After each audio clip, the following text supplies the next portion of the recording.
Hello. Assalamu alaikum everybody. I would request you to please start taking your seats as we will be starting soon. I'd also request you to please either switch off your cell phones or put them on silent mode as we don't want any disturbances. So welcome everybody. We'll be starting in about 5 to 7 minutes.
So we'll be starting in exactly 5 minutes from now. So everybody please take your seats, turn your mobile phones to silent mode, and look forward to the event.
Bismillahirrahmanirrahim. In the name of Allah, the most merciful, the most beneficent. Ladies and gentlemen, we'll start with recitation from the Holy Quran, followed by the national anthem. بسم الله الرحمن الرحيم قل هو الله أحد الله الصمد لم يلد ولم يولد ولم يكن له كفوا أحد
तर्जुमाने माजी शाने हाल जाने इस्तकबाल साया खुदाए जुलजलाल.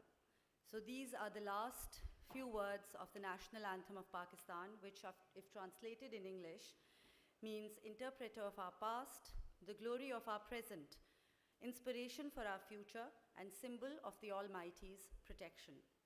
Our anthem speaks of the nation's ambitions of progress. It mentions the importance of past events, the grandeur and beauty of the present, and the inspiration for the future. And this is all that the Future Summit is about. Ladies and gentlemen, Assalamu alaikum and a very good morning. A warm welcome to all of you who are present here physically and to everybody who's joining us online from around the world. This is a hybrid event, so it is being live streamed across the globe. We are very happy to have our worthy speakers, panelists, and delegates at the 6th edition of the Future Summit. I'm Rabia Shoaib Ahmed, Director and Chief Operating Officer, Nutshell Group. I, along with Shaha Tariq, Head of Content and Storytelling, Nutshell Communications, will be the summit moderators for today and tomorrow. Ladies and gentlemen, before we proceed, I would like to request everybody to please observe a moment of silence in respect and remembrance of the victims of the terrible calamity in Turkey and Syria. Our heartfelt prayers are with them and their families.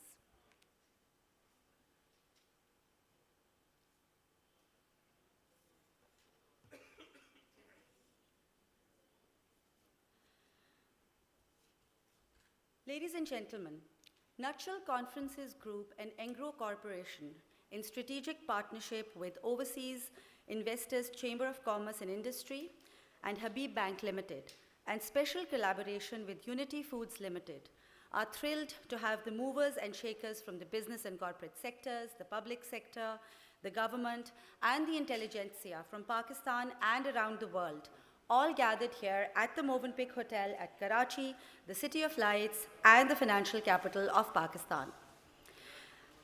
I would like to thank Engro Corporation and Ghayas Khan, who's the co-founder of the Future Summit along with Asfar Ehsan. Also like to thank HPL, our platinum partner. Thank you, Unity Foods Limited, our headline sponsor. And I would like to thank all of our worthy sponsors, SAP, K Electric, Faisal Bank Limited, PTCL Group, Al Mizan Investment Management Limited, Abacus Consulting Technology, NBP Funds, Hilton Pharma, S&P Global, Institute of Business Management, OICCI, ACCA, VCAST, and Corporate Pakistan Group. We would like to thank all our sponsors by giving them a huge round of applause. Thank you. I think we can do a little better than that. It's early morning, everybody. Come on.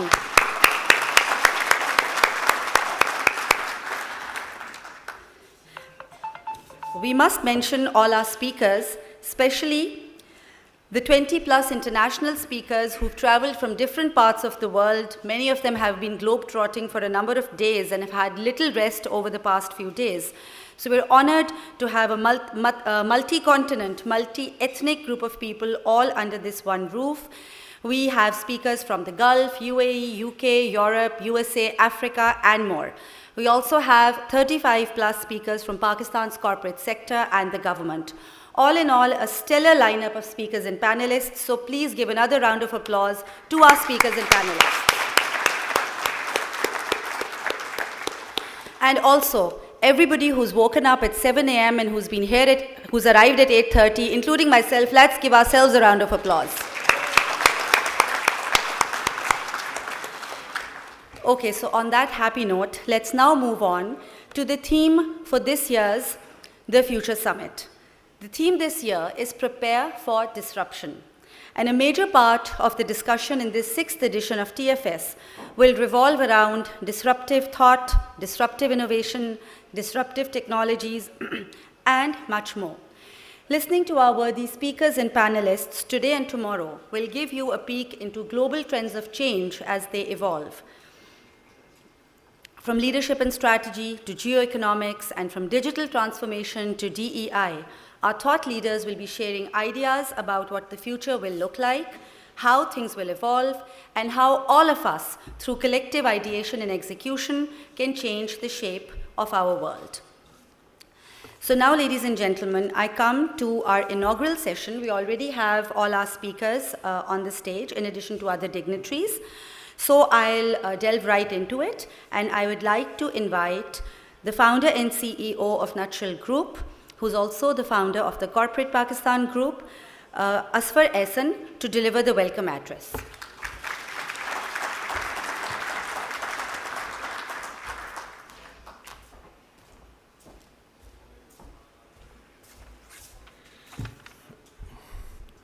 Thank you, Rabia. Bismillah ar-Rahman ar-Rahim. My friend and Federal Minister for Climate Change and our today's guest of honor, Senator Sherry Rahman, distinguished guest speakers, members of the press and media, ladies and gentlemen, Assalamu alaikum and very good morning. First of all, I'm very grateful to all of you on behalf of Nutshell Conferences, Engro Corporation, Habib Bank Limited, OICCI, and Unity Foods Limited for your valued participation here. And I'm especially grateful to our 20 international speakers from different parts of the world for their physical presence. Few of them are joining in next few hours. They are on the way from their countries. But I'm really grateful to all of you to be here in the morning. Dana Al-Salam is here. Please rise for the recognition. She's my very dear friend. She's my buddy, actually. So she's a Kuwaiti national raised in Paris, and today she's genuinely a global citizen. She's working with different countries, with the head of the states, and top investors from around the world. And one thing is common between her and me is investments, FDI, which is actually a big pain point for Pakistan these days. And we are struggling, the business community is struggling, please. So many of her friends and many of her investors and few governments advise her to avoid to visit Pakistan. But then I want to show you this is Pakistan. Early in the morning, and few hundred people will join us here. 2 days back, we started the Pakistan PSL actually, backed by Habib Bank Limited in Multan. And yesterday, there was a match in Karachi National Stadium. Few thousand people attended, and this is commendable contribution of HBL and Pakistan Cricket Board. So everything is happening here in Pakistan. Every hotel, every road is packed, and this is the style, this is the life of Pakistan. So she trusted on my words that nothing will happen, everything is okay, please come, and she's here with us. So I'm grateful to you for your trust on me. I'm also grateful to our technology partner, SAP, our gold sponsors, Faisal Bank Limited, another classic story, the world's leading conversion from conventional banking to Islamic banking from January 1st, 2023, PTCL and Ufone, Abacus Consulting, they are our partners since 2003. Since last 20 years, we are collaborating with each other in Karachi, Lahore, and Islamabad. I'm also grateful to Al Mizan Investment Management, NBP Funds, Hilton Pharma, our knowledge partner, ACCA. They are always very supportive, and we are collaborating because ACCA Pakistan is really very active. We hosted their several global presidents and their global CEO also. And in every conference, they always engage their international speakers. Our research partner, S&P Global, our academic partner, Institute of Business Management, and our outreach partner, WeCast. This is the 6th edition of the Future Summit. And we started this summit in collaboration with Engro Pakistan Limited. So Ghayas Khan of Engro is actually the co-founder, and also my friend and my younger brother, Ali Akhai of Martin Dow. So 3 of us actually are the co-founders of this Future Summit. Our intent and objective was to host an international summit annually in Karachi, as we are hosting one biggest summit of Pakistan in Islamabad, leaders in Islamabad. Almost all of you attended, and we are hosting again the 6th edition in the last week of May this year. So in last 5 editions, we faced the crisis in shape of COVID, but we continued the momentum, and we hosted without any gap in last 6 years. So around 4,600 delegates attended physically, and few hundred speakers from different industries, different backgrounds attended. And thanks to COVID also, because now this is hybrid, so a hybrid audience is much more from, not only from Pakistan, but from across the world. And we always marketed our summits in different countries. So Pakistani diaspora, as well as many other nationalities, always participated online.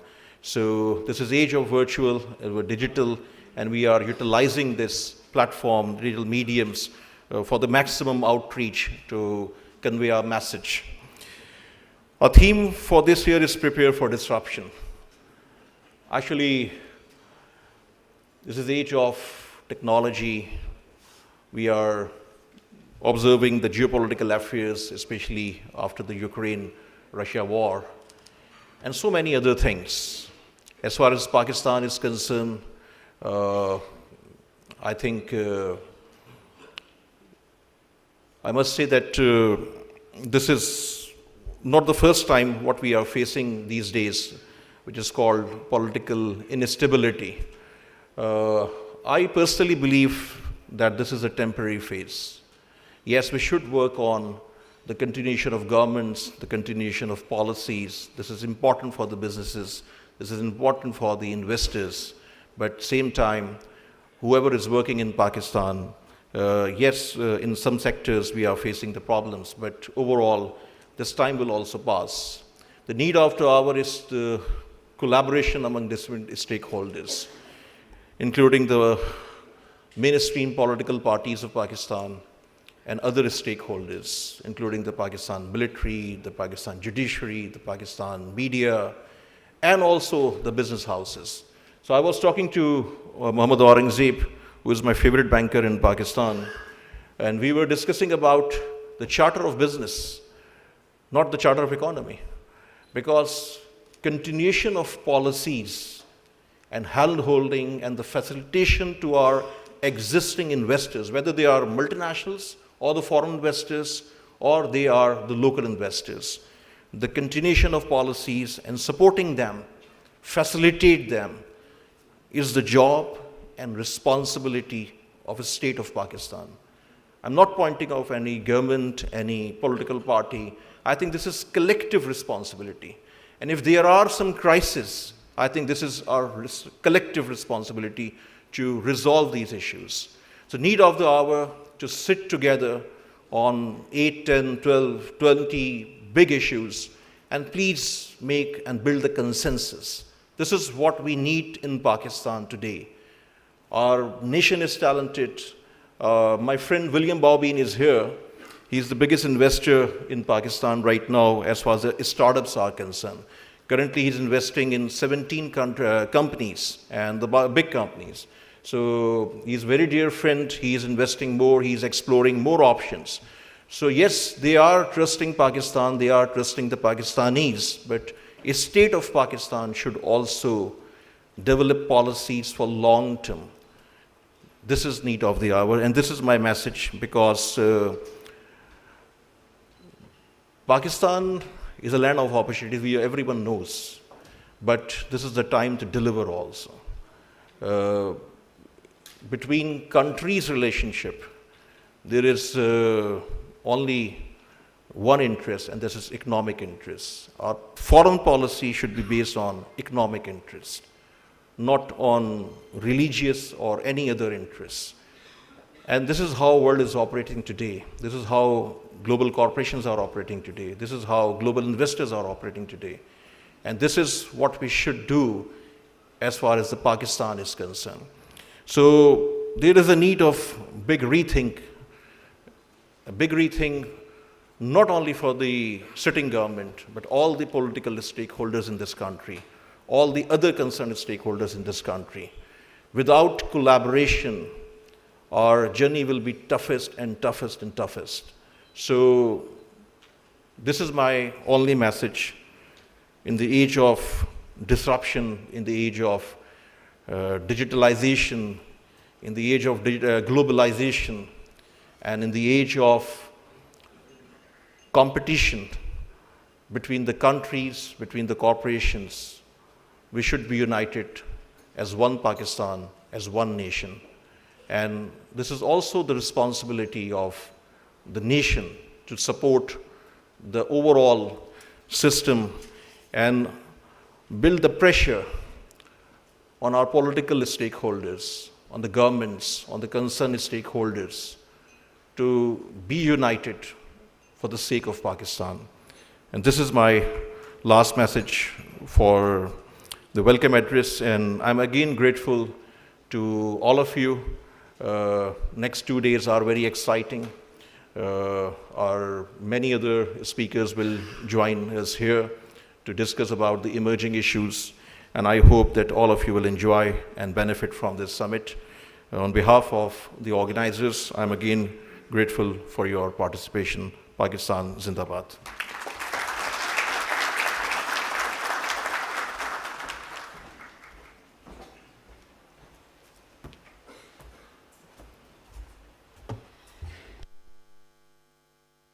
Thank you, Asfar. Indeed, a very positive message to start the day. Build consensus, think collaboratively with a common economic interest. With this, I'd like to invite the co-founder, who's Ghayas Khan, President and CEO Engro Corp, who unfortunately could not be here. But we are joined by Nadir Salar Qureshi Saab. He's the Chief Investment Officer, Engro Corporation. So he has been with Engro, he joined Engro in 2017 as the Chief Strategy Officer. Then he was appointed the CEO of Engro Fertilizers. And last year he returned to Engro Corp as the Chief Investment Officer. So Nadir Saab, would you please deliver your opening address?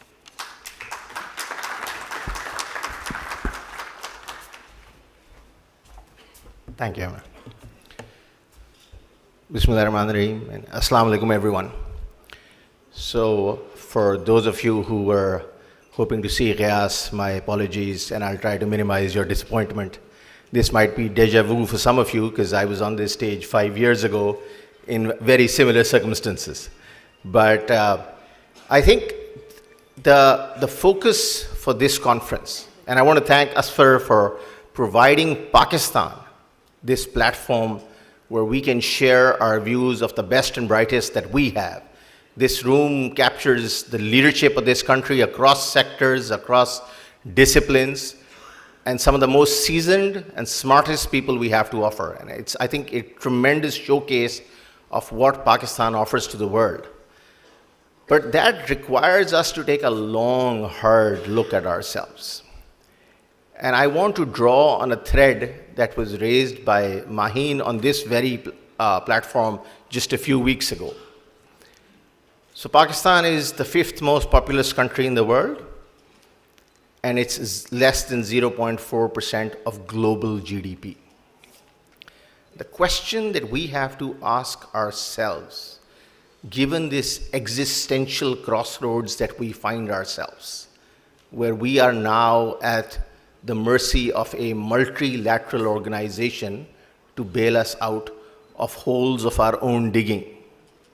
The question we have to ask ourselves, and this question, I must admit, is not mine.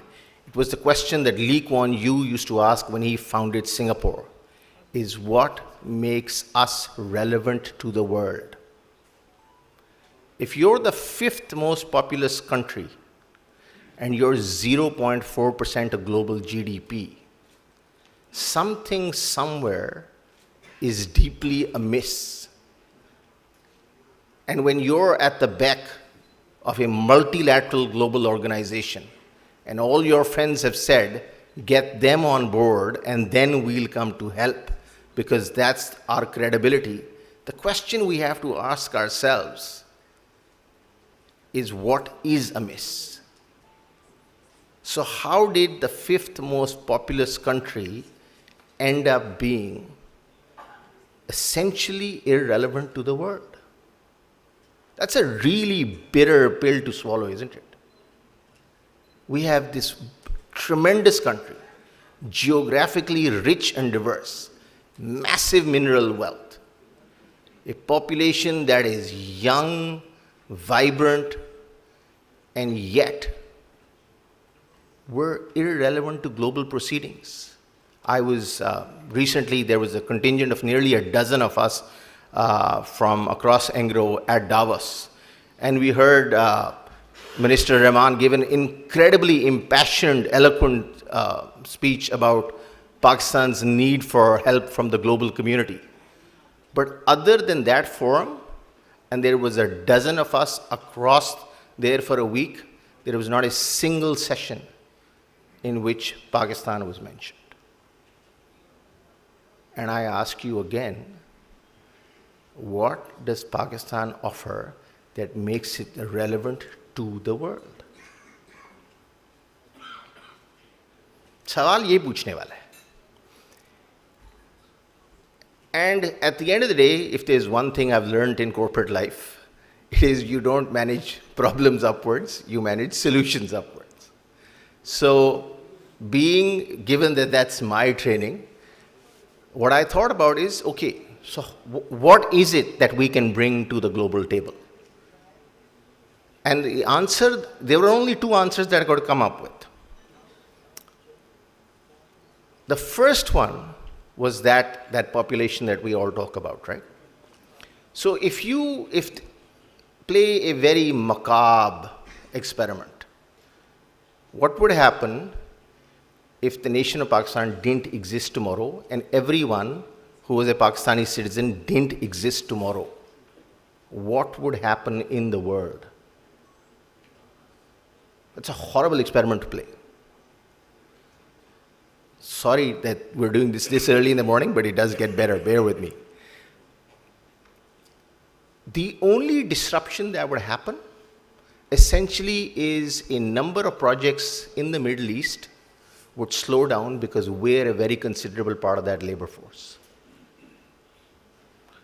Our biggest export sector, textiles, is less than 2% of the global textile industry. That's a interruption, that's not a disruption. Getting 2% of the global industry replaced in a year or two, that's not a hard ask. Industries do it all the time, commodities do it all the time. Projects would slow down, and then that gap would be filled in a few years by workers from other emerging markets. That's it. Who misses us? So the question is, and I go back to what would make Pakistan relevant to the world? So now let's play an experiment on that population we talk about. And I won't talk about technology or the disruptions that technology can cause, because if I look at the title of this conference, Prepare for Disruption, we've already been disrupted. Please raise your hand if you think business is going per usual. Anyone who thinks their business is going as they had planned last year or at the end of their corporate planning cycle, anyone who thinks business is going per usual, raise your hand. So if it's not going per usual, then we've met the dictionary definition of being disrupted, an interruption to the usual flow of events and occurrences. So we've been disrupted. And what's been disrupted? The business model's been disrupted. So right after college, I came back. My first job at a college was Engro. I worked at Engro for a year. And then I got hired by Hubco. This is 94.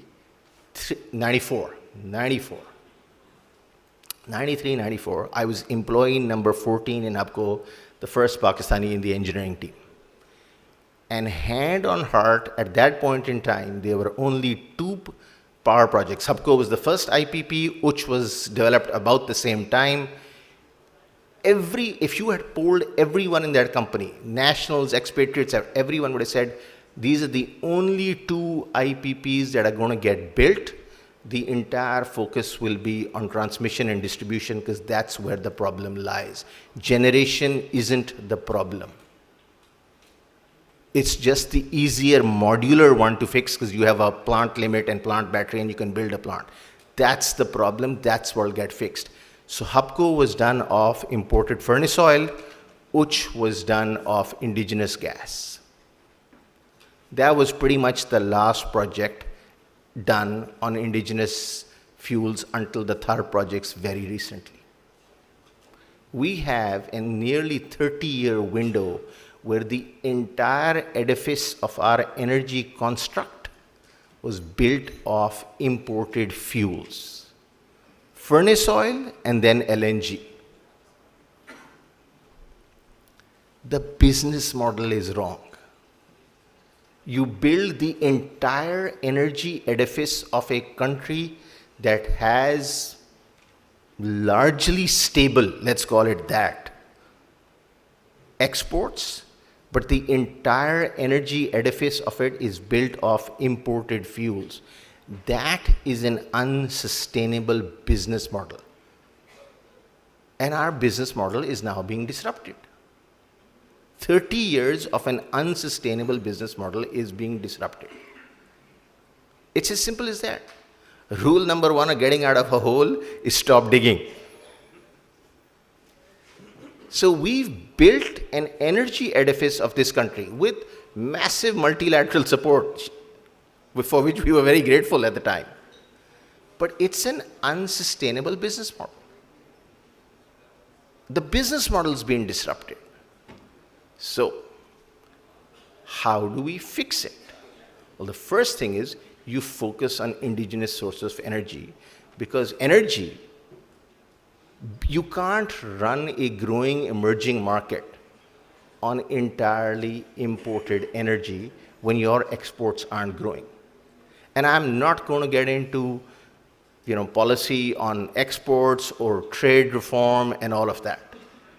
Let's just look at the plain macro of what are the sources of strategic strength we have and what can make us relevant to the world. So coming back to what could make us relevant. We have about 1.25 million enrollees in 1.25 million enrollees into colleges across Pakistan. 1.25 million. Let's assume a 75% pass rate. Maybe generous, but let's assume a 75% pass rate. And then you take the graduates across the country and you put them through a 6, 8, 9-month training program where they learn fundamental coding skills, just fundamental coding skills.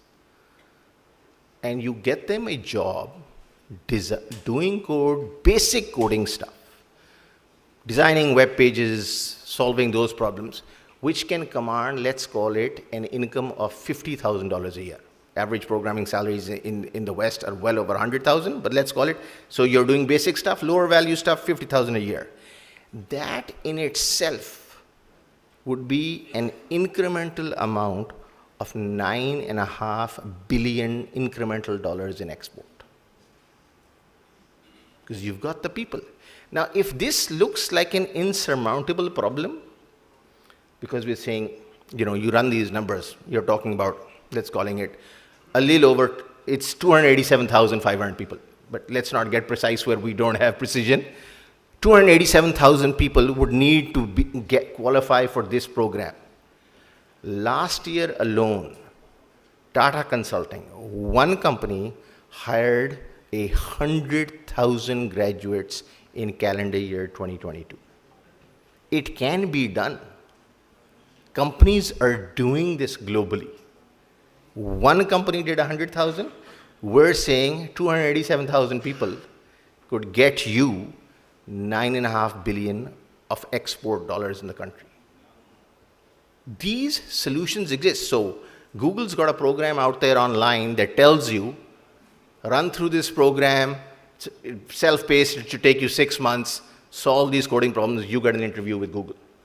We don't even have to recreate the content. The content exists out there. Those platforms exist. It's a question of doing it, and are people doing it? But that's a problem that the Asif Peers of the world look to solve, right? That they're at scale and they're building up. But the real opportunity comes at, let's look at the rest of the population of Pakistan that actually has access to an education. It's not about the quality of education. It's the access to it. So that's 4.5 million enrollees in matriculation schools. Let's again assume a 75% pass rate and assume that they go through a technical training program, let's call it 6 months, that qualifies them to be a certified factory worker in an industry in the Gulf. So I am talking about a 6,000 dirham per month salary. And again, at the qualification I made at the university level was 20% of those graduates. 20% of the graduates get that job. Let's go with the same assumption on matriculates. It's not the entire matriculating class. It's just 20% who we can repurpose and train this way with the certification. That would create $13 billion worth of export at current rates for the country. That's 23 billion. Our last 5 years average current account deficit has been as high as 20 and has been as low as 3 in COVID times, but it averages about 17. You plug that hole within 2 years. These are not hard asks. The platform exists, the people exist. These holes can be plugged within a 2-year time frame were we as a nation and as a group and as leaders to commit to this cause. That was part of the solution. The other part of the solution is, again, what makes us relevant. So if you recall, Punjab used to be the granary of Asia. Before Thailand and Vietnam and China had became the agri powerhouses as they are, Punjab used to feed all of Asia. During World War II, when the British took away the wheat crop to feed troops in Europe, it caused the largest famine Asia has ever seen. By some accounts, over 1 million people died. So this was the granary. If you look at agricultural yields in Pakistan and just compare them with across the border in India, if we were to get to match Indian yields just across the major staple products, wheat, sugarcane, rice, etc., lentils, we would create an incremental nearly $10 billion worth of export. Just incremental $10 billion of export from improved agri yields. Because my submission to you is Pakistan needs to look at what makes itself relevant and what is it that we'll be good at and how is it that we can get self-sufficient and live up to our promises that are being asked of by the international community to get us back on the rails. People and ag, those are our strengths. We need to leverage those strengths to get there. And all the platforms exist for this. Ag might take a little longer because you need to have better quality seed and you have to change certain behaviors, and so that can take longer. The people one, an incremental $14 billion, that to me is a much easier fix. It's technical training and certification. That pipeline already exists in Pakistan. Ag, we have great platforms, we have great companies. They just need a little bit of support. But changing farmer behavior is a harder one. But that in itself, not global average yields, Indian average yields, can get us to an incremental $10 billion worth of export. That to me, ladies and gentlemen, so collectively we're talking about 24 billion. Our deficit's never been over 20 billion. That's a sustaining system. And so I want to leave you at this thought where everyone, every leader in this room feels their business is being disrupted. We feel that Pakistan is at an existential crisis. So I was talking to Dr. Ishrat the other night, and he says people have short memories. 1998, geopolitics again played its part, and post our nuclear explosions, Pakistan was formally under sanctions. We're formally a sanctioned state, and I'm told we had $300 million in the bank. It was not even 2 weeks' cover. The country recovered from that to go on to successive 8% growth rates. We are, alhamdulillah, an incredibly resilient nation. Never underestimate that. Never underestimate that. And if you just go back and look at our history, we've been through worse. We were officially sanctioned. Today we talk about the number is just south of 3 billion. That's 3 orders of magnitude higher than where we were in 1998. And we recovered from that to get to 8% growth. I'm sure that with all the intellectual power in this room and other rooms like this in Pakistan, and the grit and determination that you have shown in the past, we will recover. And this too, like a kidney stone, shall pass very painfully. Thank you.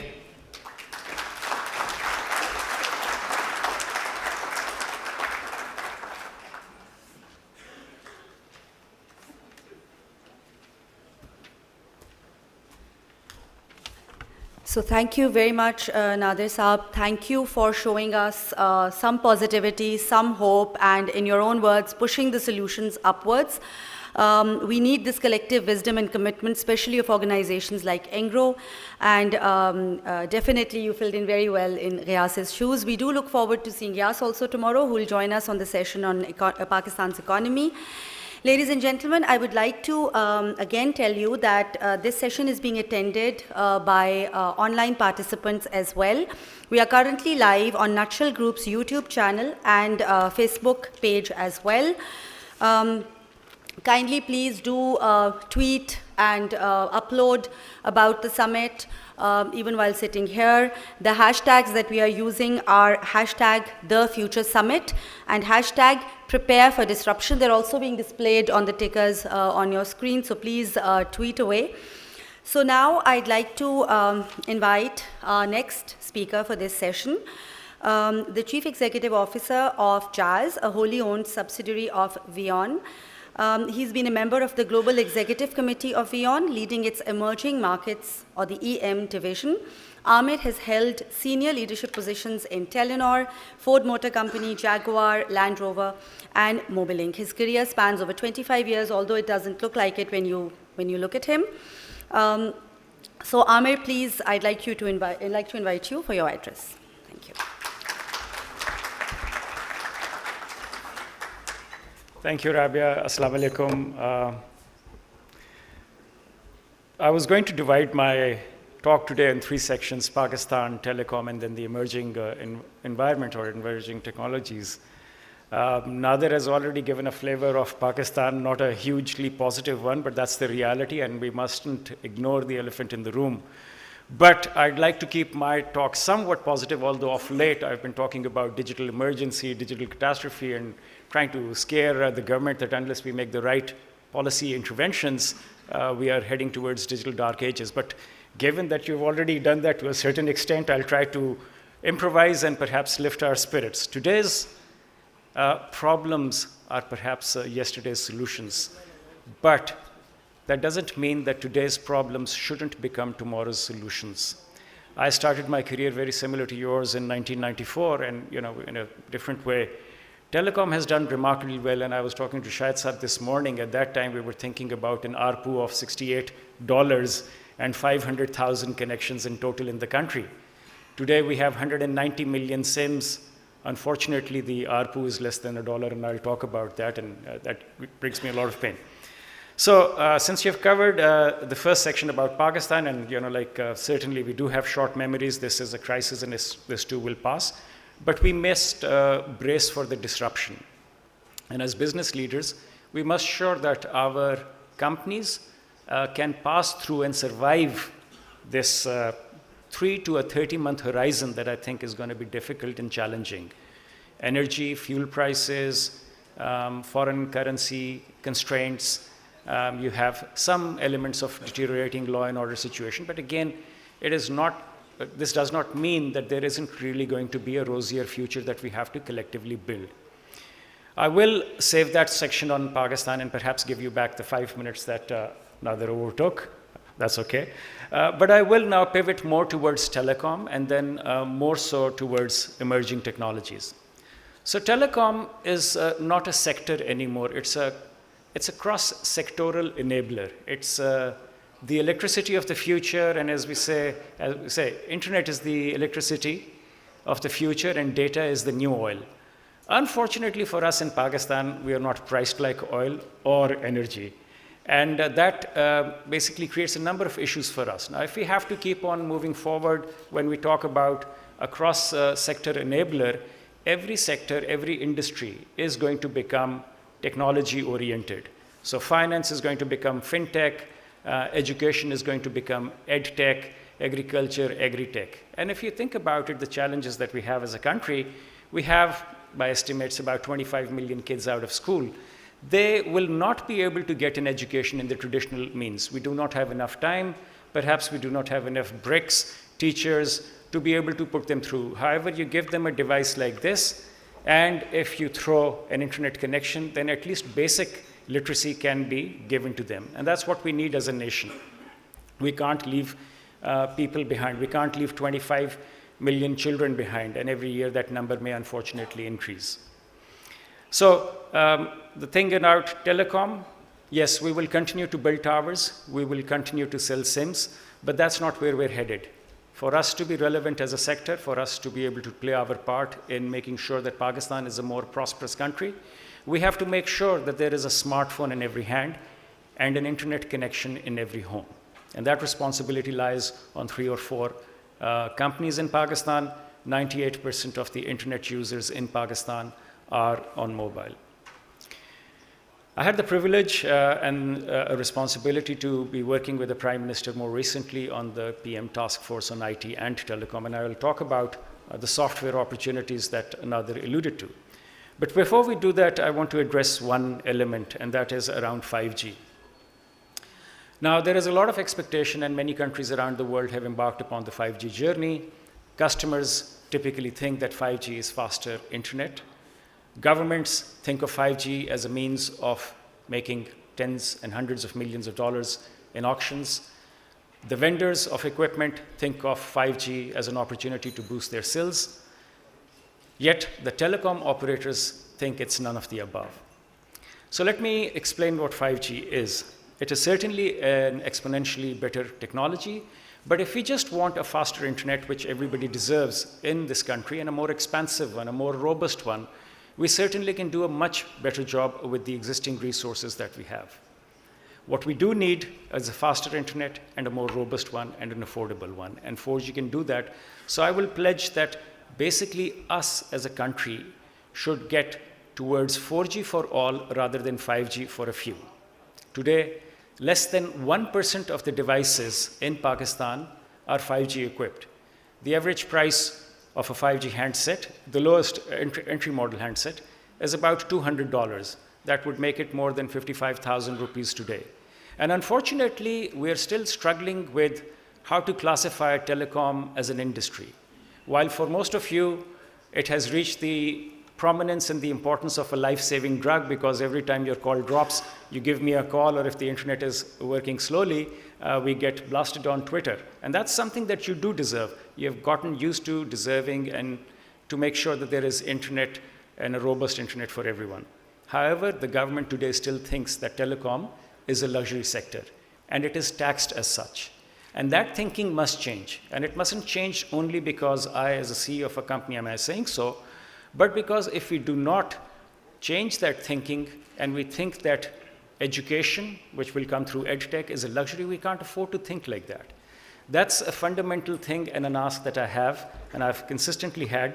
So as we go towards newer technologies, we have to think about making sure that we do not leave anybody behind.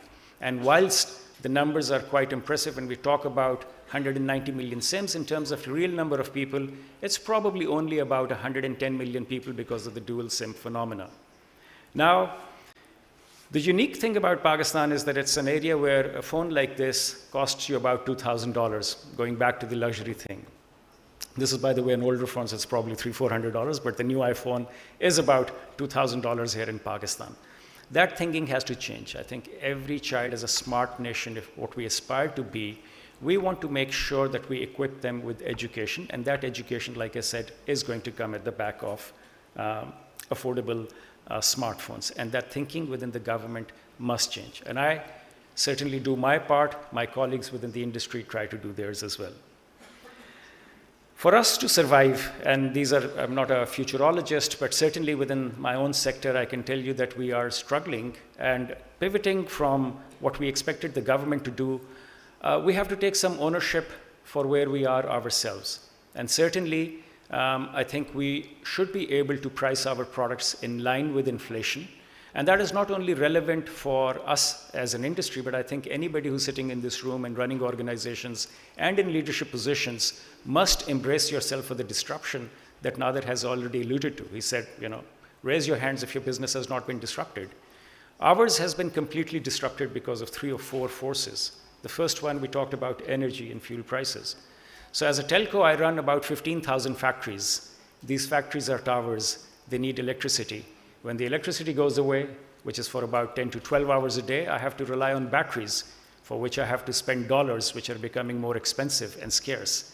And then the third source is fuel, which again is becoming expensive.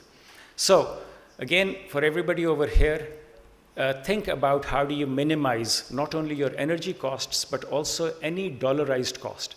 We certainly as telcos are now looking at how do we actually combat our energy costs. And just to give you an idea, my energy bill for next year is going to be almost 3 times of what it was last year. In rupee terms, close to about 50 billion rupees just in energy cost. Cannot afford that, and unfortunately cannot pass that entire bill to the customers either. So moving forward again, in the next 2-year horizon, energy cost and any other cost which is dollarized, we have to think about. At the same time, you look at the flip side, revenues. We have to start thinking about how do we create hard currency revenues from going external, from making sure that we invest in elements. Again, I'll come to the software component. But us as a company, and most of the telecom companies around the world have gone through this journey where they've tried to become more of a digital operator rather than just providing dumb bit pipes. And that traditionally meant more around just providing services which compete with the OTTs or over-the-top players. But now here in the context of Pakistan, I'm certainly looking at what else can I do where I have dollarized revenue. So these are the 2 things which are actually going to be extremely important for our near-term horizon, the next 2 years. How do I minimize dollarized costs, and how do I create revenue which is more resilient and perhaps harder currencied? At the same time, we did talk about affordable handsets. It was very encouraging to see in Pakistan there are about 25 companies that have been set up to at least start assembling handsets and perhaps in due course of time exporting them.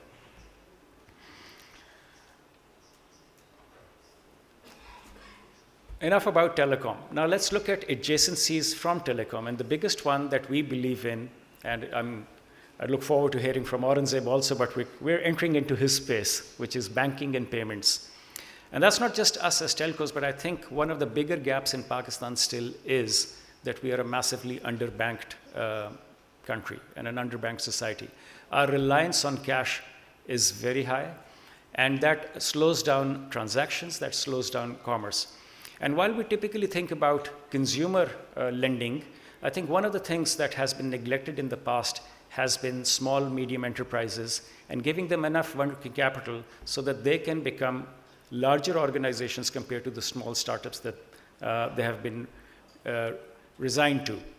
So certainly, I think digital payments, and State Bank has recently issued a 5 license for digital banks also.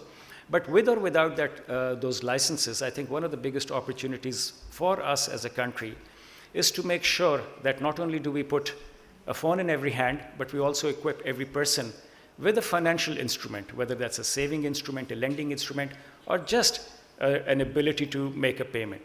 So again, when I think about trends, when I think about 2 or 3 areas that are going to be quite exciting in the next 2 years, digital payments, digital lending, digital financial ecosystem is something that I'm extremely bullish about, and certainly a bright spot in our future. Then I'd like to talk about cloud and cloud computing. We're not going to be investing, and hopefully companies are not going to be investing in hardware as they used to. Pakistani data must remain in Pakistan, and for that, I think it's extremely important that we build in the capacity not only for the new startups and the ecosystem, the digital ecosystem is coming, but I think also from a security perspective. I work a lot with the government on cybersecurity, and one of the things that worries me, and I think would become a source of worry for everybody who runs an organization today, are their cybersecurity policies and their data privacy constraints. So us as a country, we are exposed, our digital frontiers are exposed, so there's going to be a lot of emphasis for each one of us and at a national policy level that we secure our data. And for that, it is extremely important that the Pakistani data remains in Pakistan. And we are a data producing country. We talk about the 230 million population. We are the 5th largest, and by default that means that you will also have the 5th largest population that uses WhatsApp, that uses Facebook, that uses Twitter, and all the other social media platforms. And every time that you are using one of these social media, you are creating golden digital dust. Yes, thank you. So this gold dust that we are creating is being encashed by companies out of Pakistan. And that's the huge opportunity for companies like myself and those that will be joining the digital ecosystem soon to think about how do we actually benefit from this data. And that gets me to pivot onto the third element, or a bright ray of hope, is the ad tech. We as a company are pivoting from being a telecom company to being a technology company to being a data company. And we keep on saying data is the new oil, but we have to process that oil. Unprocessed data is of no good to anybody. So we're spending a lot of our time and energy in analyzing that data, in using analytics as a service not only for ourselves, but for our clients now. We are going as a company into digital arenas and in new areas, from video, Tamasha, into fintech, Jazz Cash. But that again is not a business in itself that attracts us, but because it creates a huge opportunity for us to get into an individual level insights. And once you get into those insights, then the opportunity is advertising.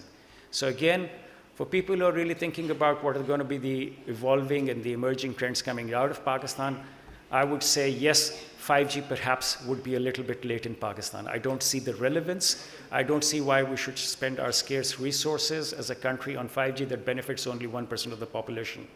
However, I'm extremely bullish on digital banking, on digital payments, and digital lending. And then our third opportunity is going to be ad tech, which is going to be how do we utilize all the data? Why should all the ads on the digital platform be encashed by the Googles of the world and the Facebooks of the world? What are the alternatives here in Pakistan that can use the Pakistani data that all of you are creating, but it's being captured, analyzed, utilized, and monetized by companies who do not even exist in Pakistan? So whether the future is bright or it is bleak, it is entirely up to us. It is going to be how we decide to live our future. Thank you very much.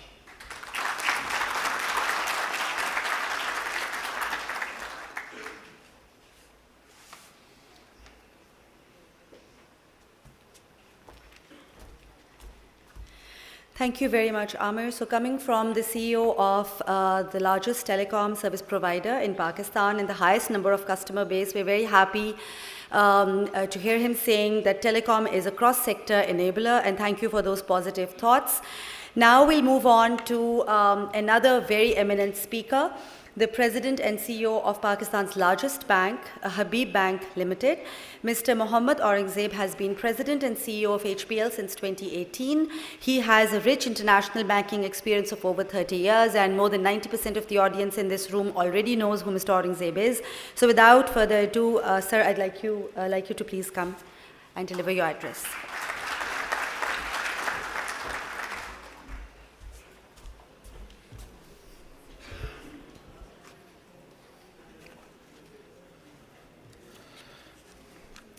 Senator Sahaba, Asfa, distinguished panelists, ladies and gentlemen. I think my earlier fellow panelists have already talked about that disruption aa nahi rahi hai, disruption aa chuki hai. We are in a perfect storm between the economic situation, the political toxicity, wranglings, and the evolving law and order situation. There's no dearth of policy prescriptions in Pakistan. Every single economist who is here, outside the room, on the screens, the reality is the bane of this country has been the structural twin deficits. और उसमें जो solutions भी सामने आते हैं are not new. You have to grow and diversify our tax base. We have to grow and diversify our export base. Privatization, state-owned enterprises, circular debt, we know it all. The World Bank study, which is an external study, a couple of years back, mentioned how can Pakistan move from a $300 billion economy at that exchange rate at that point in time to a $3 trillion economy by the time, inshallah, we grow to be 100 years old in 2047. It's listed there, and it has all the pillars and prescriptions of what we need to do as a country to grow 10 times. At the same time, the governments know it very well as well. In 21, the staff level agreement and the letter of intent, which was signed by Prime Minister Imran Khan's administration.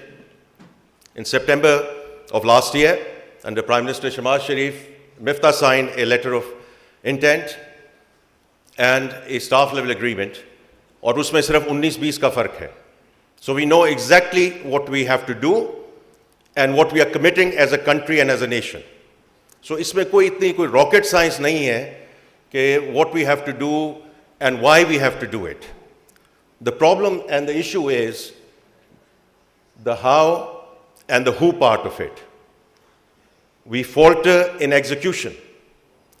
And, we talk about our easterly neighbor all the time in terms of whether we should be going in that direction or not.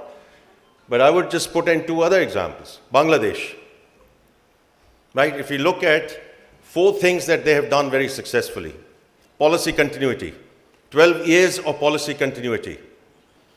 The country going secular, at least in terms of how they did and managed population control. Women in the participation in the workforce is seen everywhere. And exports, हम हर वक्त बात करते हैं exports को बढ़ाना है, and they made export religion. And how have they operationalized it? Because it's again back to the how part of it. उन्होंने export truck को ambulance का दर्जा दे दिया है. हम अब दस्तों गरेबां हो सकते हैं, short marches, long marches, everything that comes along. But when you see an export truck, you're going to move away, right? The way we give way to ambulances, so that they can go to the dock. And then we can get back to our activity, whatever we were doing previously. And then 97 special economic zones in operation right now in Bangladesh. Right, we have a little bit of a success story in Faisalabad. We're struggling with Rashikai, we're struggling with Dhabaji. 97 special economic zones. So there are countries who have done it. And then Singapore, right? Someone mentioned Singapore as well. And, it's rags to riches story, right? It's the first world country now. And Professor Kishore Mehbubani, very recently I saw his clip. And he said the secret formula for Singapore, MPH, meritocracy, pragmatism, honesty. And that's where the who part comes in, which is governance. And governance 101, basic competence, right team, at the right time, at the right place, timely decisions, timely execution. मैं हमेशा ये बात करता हूँ, छोटे से छोटा इदारा हो, बड़ी से बड़ी हुकूमत हो. Timely decisions, timely execution. That's how you need to take it forward, and therefore leadership matters. Now it's a watershed moment for Pakistan. Because जैसे अभी कहा गया है कि ये BAU वाला सिलसिला जो है, ये अब नहीं चलेगा. Because our hands are going to be forced and are being forced for 2 reasons.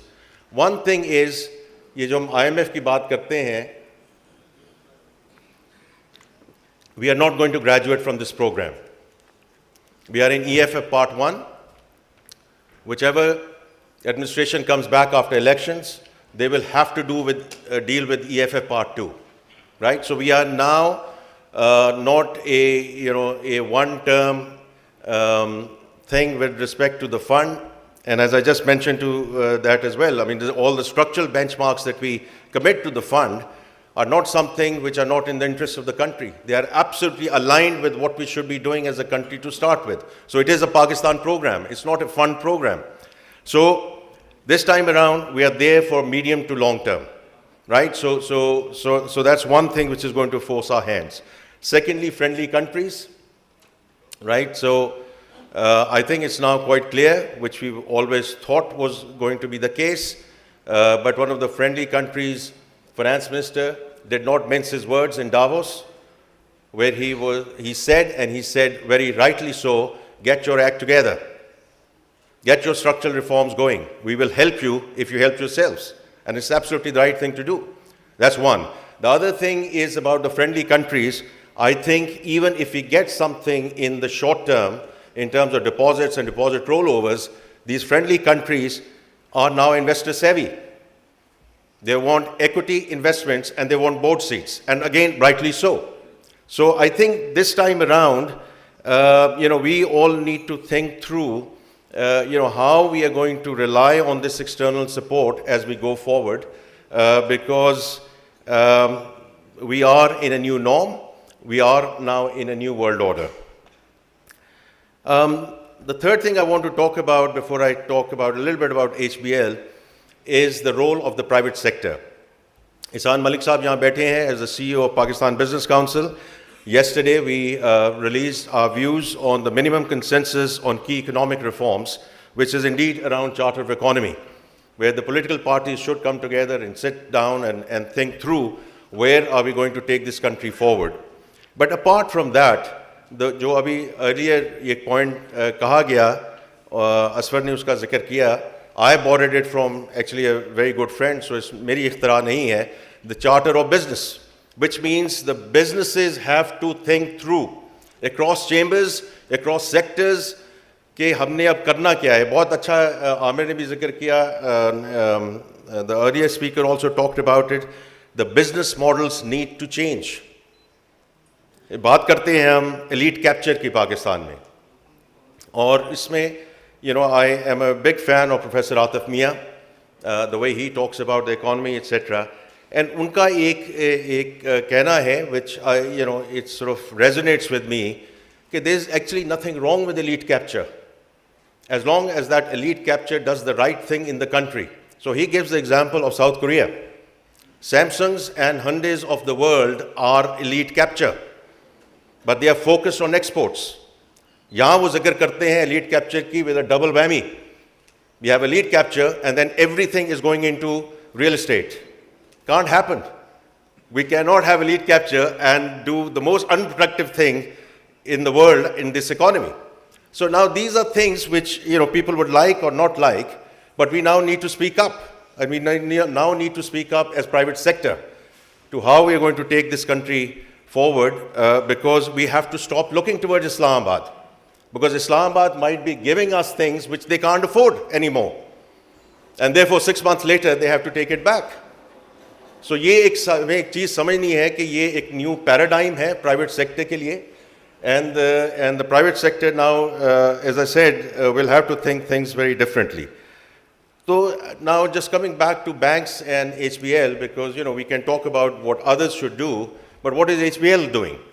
Because from our perspective, as the largest and the oldest bank in the country, of course we do financing, and there are many other banks which are doing financing and they're doing a great job, but we are focusing on capacity building. Abhi Amir Ibrahim ne abhi zikr kiya hai about digital. For us, digital is not a means, is not an end, it's a means to an end. And that end is financial inclusion, faster, better, cheaper. So it took us 70 years to get a client base of 12 million. By the year of 2018, in the last 3.5 years, last year we ended with a client base of 32 million. It's not because we added any brick and mortar, it was all the digital channels and what he's talked about, mobile first, data driven, etc. So I think it's about time we stop doing bank bashing in this country. I think everyone has to play a role. The digital banks, the challenger banks, they need to come in, they need to do what we need to do. There's so much to do together. And the banks obviously will have to play a role in that. Abhi Engro mentioned agriculture. And I think it's so important that we talk about agriculture in this country. Roughly $10 billion of imports in this country are happening now when we are clamoring for $1 billion from IMF. right? Between edible oils and fertilizers and cotton and everything associated with that. It is really a shame for a country which was at a 22% GDP of the country was related with agriculture, and we have taken a reverse gear. We are now at 19%. So how are we going to reverse it? It's, of course, financing has to play a very important role. We, as HBL, had ignored 60% of the country's agriculture GDP, which is actually dairy and livestock, not the crops. So हमने 1.5 साल से वो financing शुरू की है. But more importantly, what I want to talk about is how we can mitigate the role of the middlemen, which is Aarti. Because the banks have not stepped up, the middlemen have actually taken that role. So in the last couple of years, what we have done is done interventions in some crops, maize and rice, etc.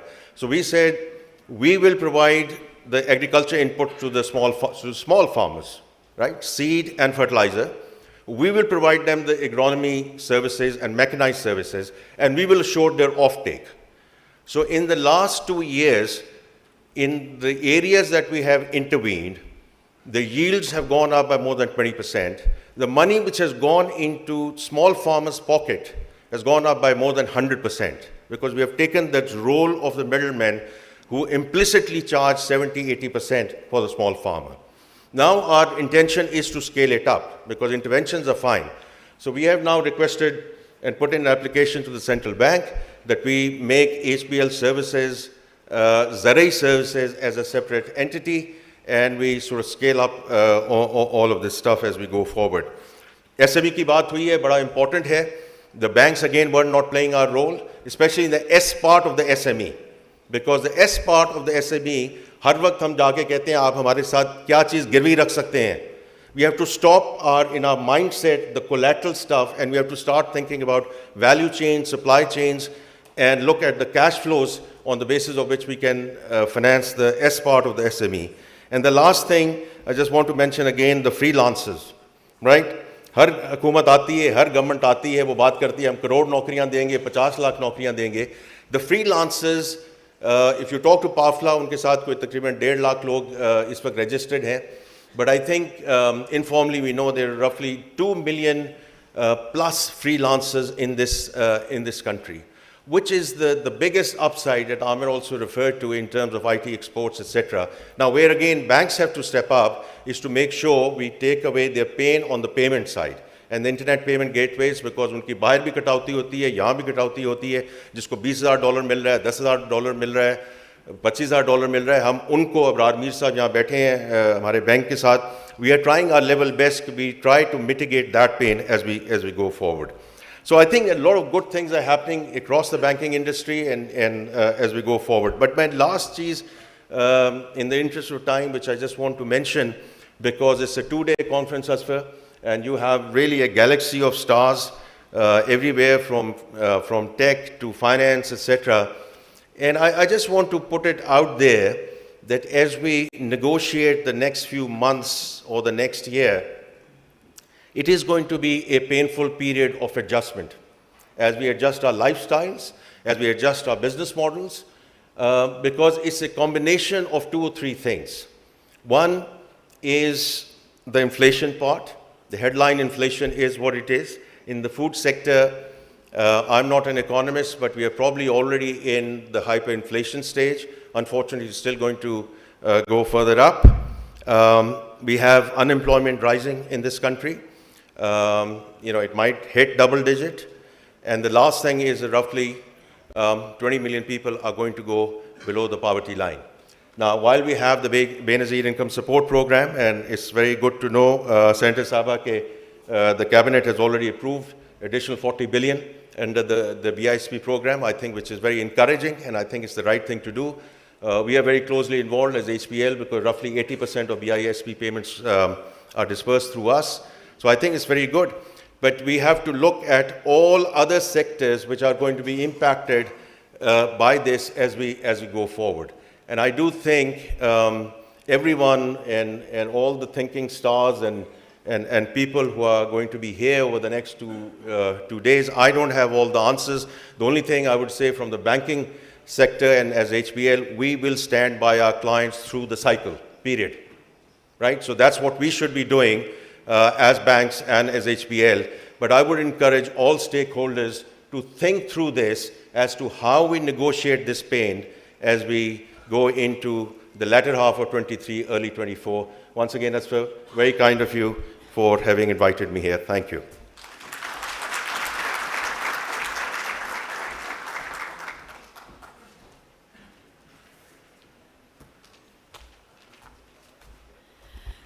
Thank you, Aurangzeb Saab, for that. A lot of disruptive talk about collaboration, collective strategizing, collective synergies, and about the Zarai Services platform as well, which we're all very excited about. So now we will be listening to two of our most distinguished international speakers. They arrived late last night or in the wee hours of the morning, and we're very, very happy that they're with us today. In fact, both of them were speakers at our Leaders in Islamabad Business Summit in August last year, but this is their first future summit. So the Karachi audience is looking forward to listening to both of them. So Jimmy Nguyen, thank you for guiding me on how to pronounce your surname, Jimmy. He is one of the world's top blockchain advocates. His firm is Blockchain for All. It provides advisory, education, and tech solutions to help enterprises and governments implement blockchain and related technology. He also led the formation of the Swiss-based BSV Blockchain Association and served as its founding president. So we're all very excited to listen to you, Jimmy. Please.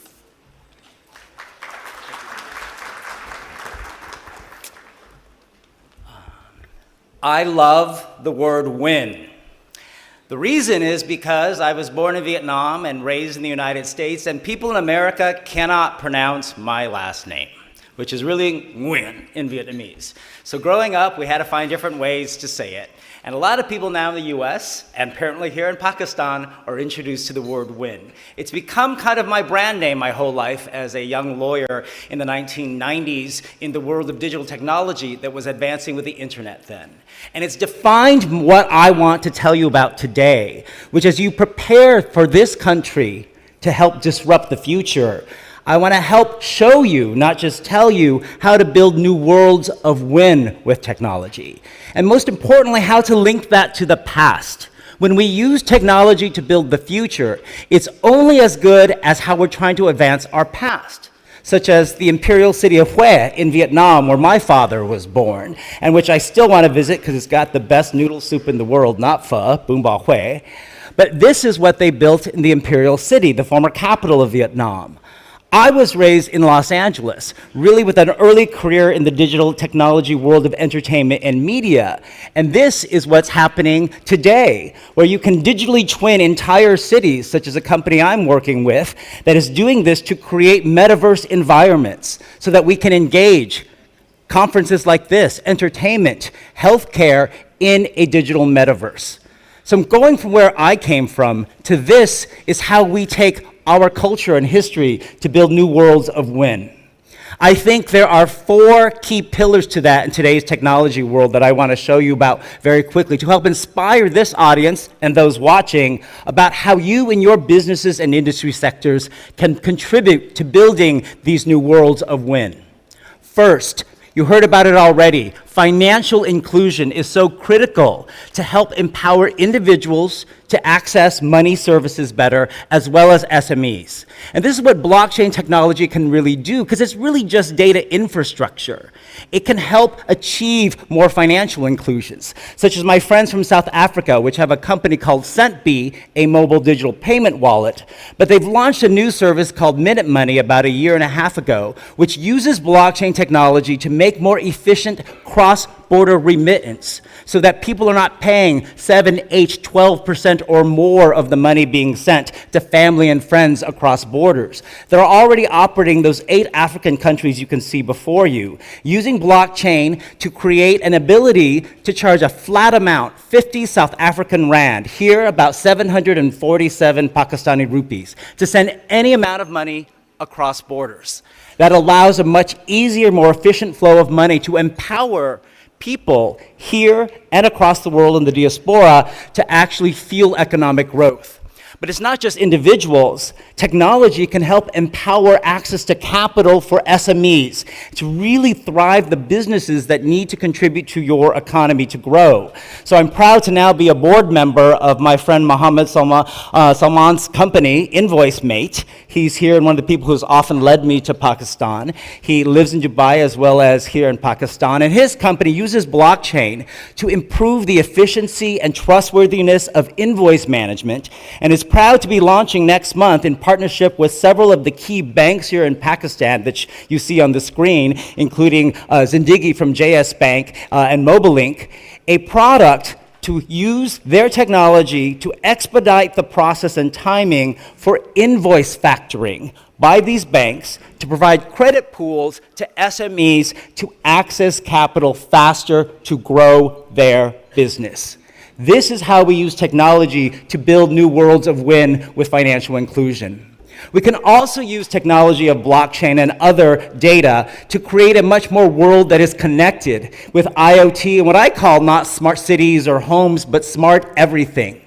It's coming, it's IPv6, which is an iteration of Internet Protocol, which was not adopted years ago, but there is a big wave to adopt it across the world. Pakistan's a bit behind in this race to adopt IPv6. I just checked, it's about ranked 84 in the country rankings of adoption of about 7.5% of the households here have access to it.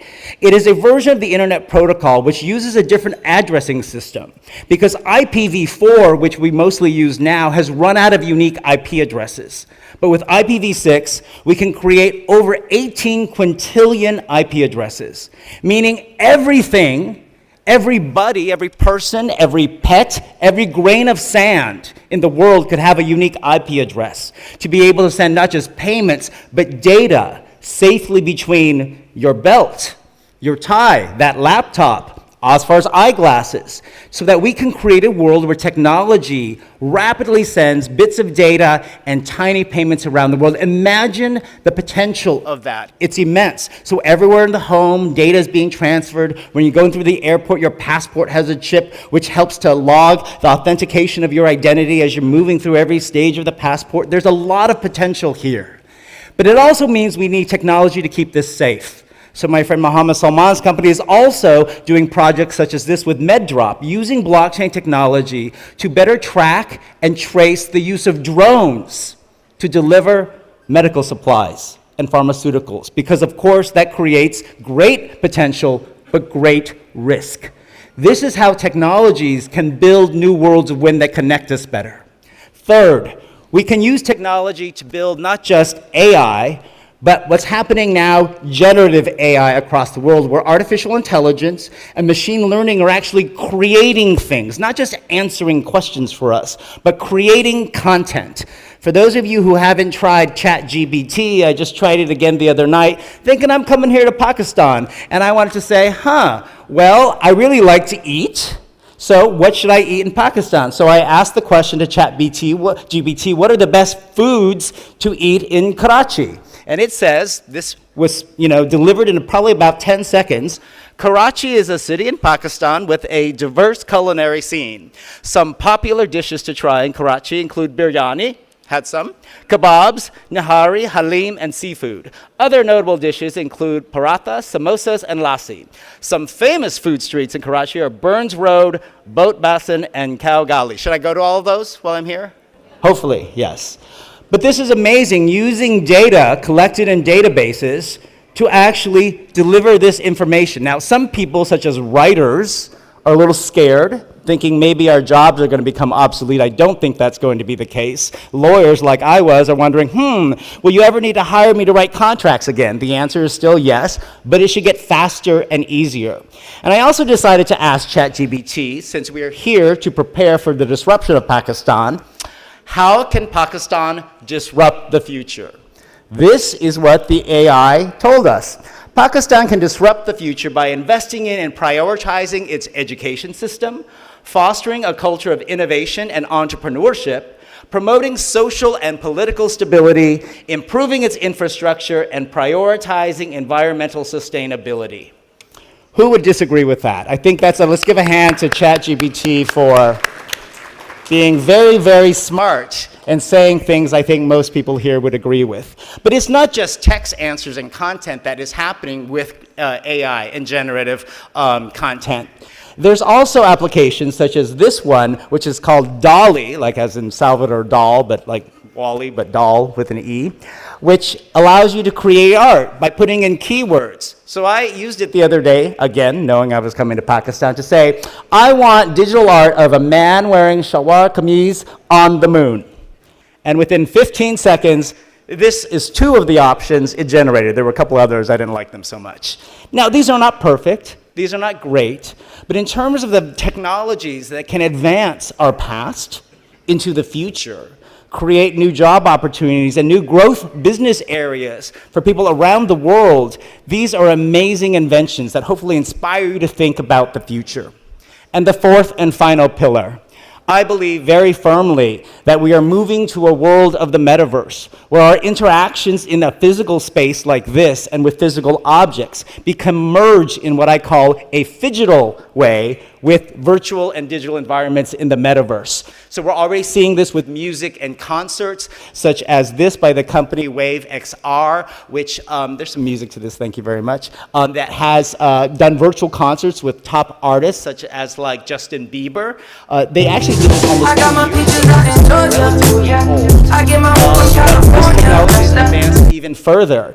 And I'm proud to be a partner now in a new company that's going to be partnering with that company to build metaverse complexes, physical sites across the world where we will have theaters and performance spaces equipped with technology to help illustrate and display this. We're starting in London, then the UAE, Singapore, Sydney, and Miami. Our first sites already received funding of over $100 million from a Monaco investment fund to break ground today. We're working on the financing, hopefully locking down soon to launch in the UAE with our local partner, who you'll hear from later today, Saeed Al-Hebsi, who's on stage. Hi, Saeed.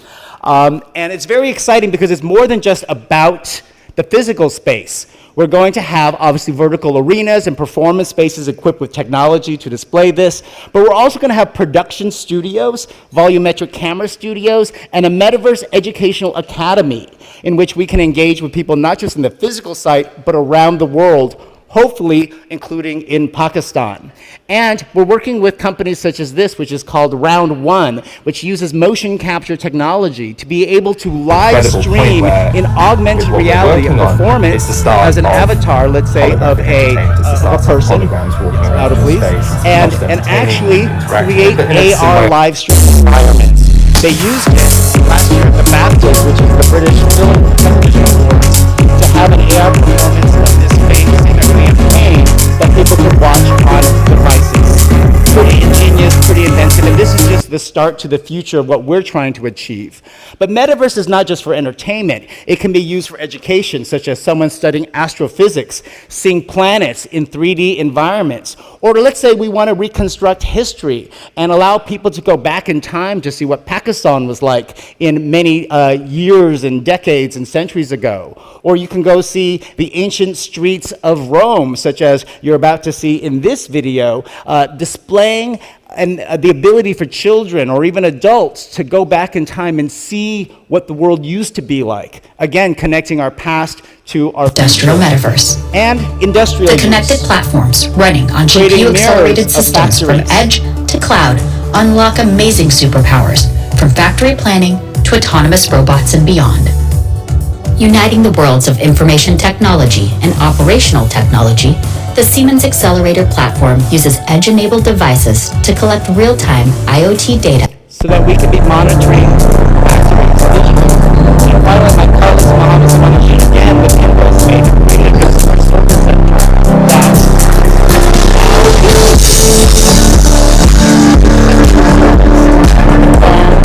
not just a chatbot, but actually a person in a AR and VR environment. This is ready to go, ready to be used by companies across the world.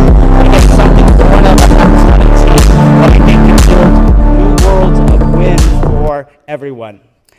Finally, I want to point out that while we're talking about all of these great businesses being built, I think the future will really be delivered by children, the next generation.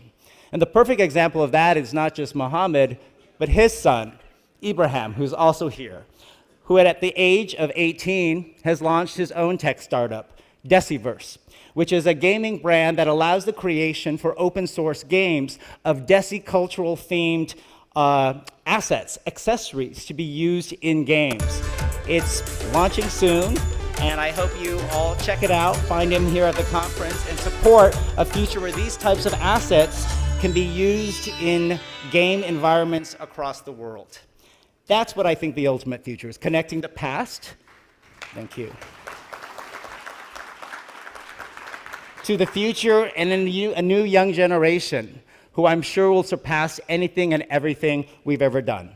So those are the 4 pillars I encourage you to think about as we engage over the next 2 days of how technology can build new worlds of win. Technology to create financial inclusion, so we have money to do this, IoT and smart everything to connect us, generative AI and machine learning to create more content from what we already know, and finally, joining it all in a physical and virtual world known as the metaverse. It's because humans have always wanted to create that we have this urge to do this. And now this opportunity, thanks to OSFAR, to gather here today to talk about how we prepare for disruption as we do this. But it's because we want to create. We've always had this desire to build. We build monuments to the sky. We build places together, walls to protect, and we build stadiums, coliseums to entertain together. We build gifts to friends. We build statues of liberty. We build metropolises. We build bridges and walls to connect us with highways. We build towers of business. We build escalating marketplaces. We build architecture that inspires. And then we build digital technology, new ways to compute. We build new medium to broadcast. We build new methods to transmit and communicate information. And we build a truly global online network. We build new value to data. We build new ways to handle money, to shop, to pay, to engage in a global e-commerce world. And now, we're building more. Services, devices that connect everyone, everything, a dazzling array of digital services that can unite the globe, that can sustain us. We build smart cities, smart homes, smart worlds, and we're bringing it all to unite in a virtual metaverse, connecting what happens here with what happens on a screen. Whether it's in the United States or here in Pakistan, let's build new worlds of win.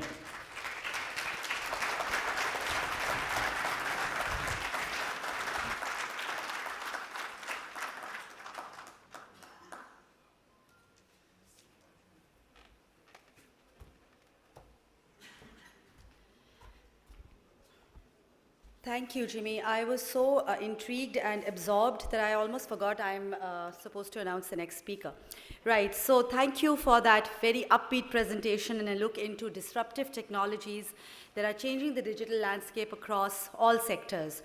Right, so now, before we move on to the next speaker, I'd please like to request all of you to tweet away, post social media updates. Don't forget to use our hashtags, which are displayed over here. Also, there are QR codes which will lead you to the latest program schedule. If you want to scan them, they're on your tables.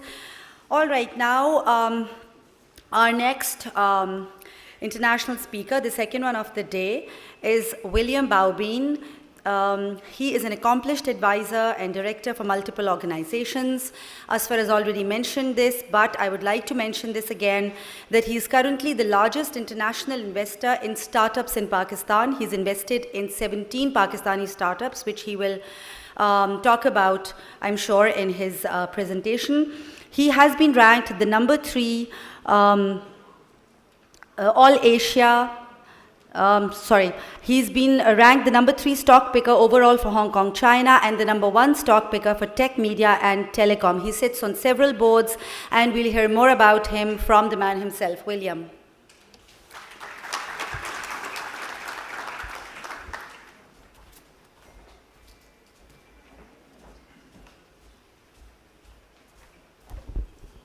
So thanks so much for the time. So I think the goal of today is to talk a little bit about disruption. So I'm going to tell a couple stories. The first one is the story of China.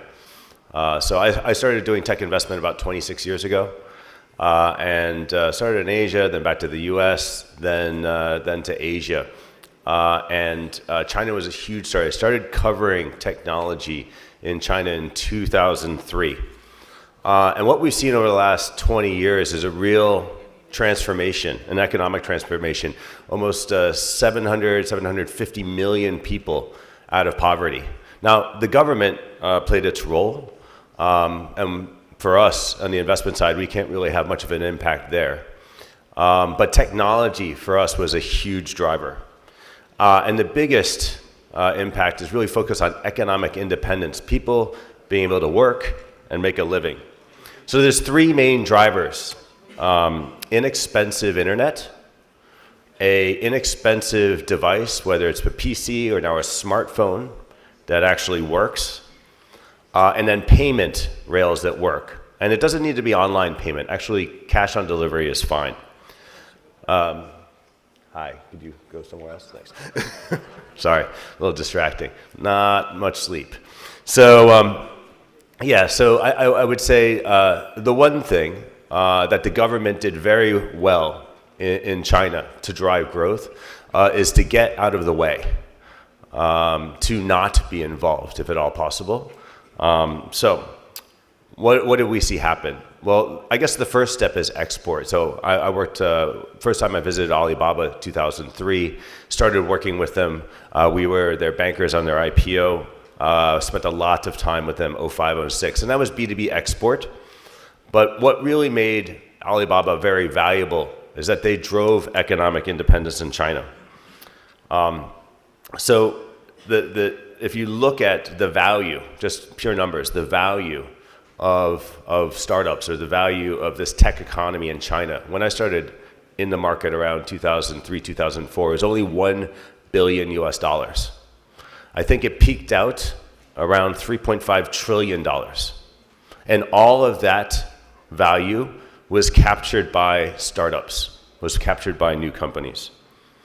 So why am I here? So our goal as investors at Orbit Startups is we're bringing the knowledge and the understanding of 20 years in the trenches in China and later Indonesia and India to emerging and frontier markets around the world. We think that there's a huge opportunity in Pakistan, and that's why we started investing here in December 2019. A little rough on timing because COVID started right after that. In fact, I invested in 14 of the 17 startups in Pakistan without ever actually coming here and without ever meeting the founders in person. Technology is can actually transcend borders.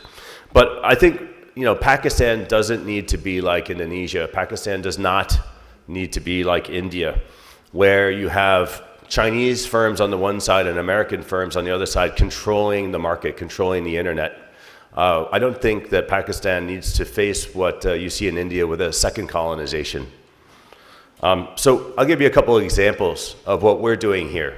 Okay, so we've invested in some companies you may or may not have heard of. One is called Dastagir. Another one is Takata. A third one is 24/7. We were the first VC into these companies. They were very small when we invested. And what they're doing in the trenches every day is digitizing small businesses, whether it be a market seller or a stall owner or somebody selling beetle nut on the street. And the traction that we've seen has been amazing. Because what you do when you digitize a small business is you cut out the middlemen and women. We talked about middlemen. You remove them. And when you remove middlemen, you're putting 20 to 40% more money, cash, in the pockets of these small mom and pops, these small businesses every month. So we saw in about a year and a half, our companies digitized from 0 to 1.4 million businesses here in Pakistan. 1.4 million in 1 year. In 1 year, we're tracking transactions from 0 to $3 billion US dollars per month, not per year, per month. Tracking those transactions, enabling that business to happen.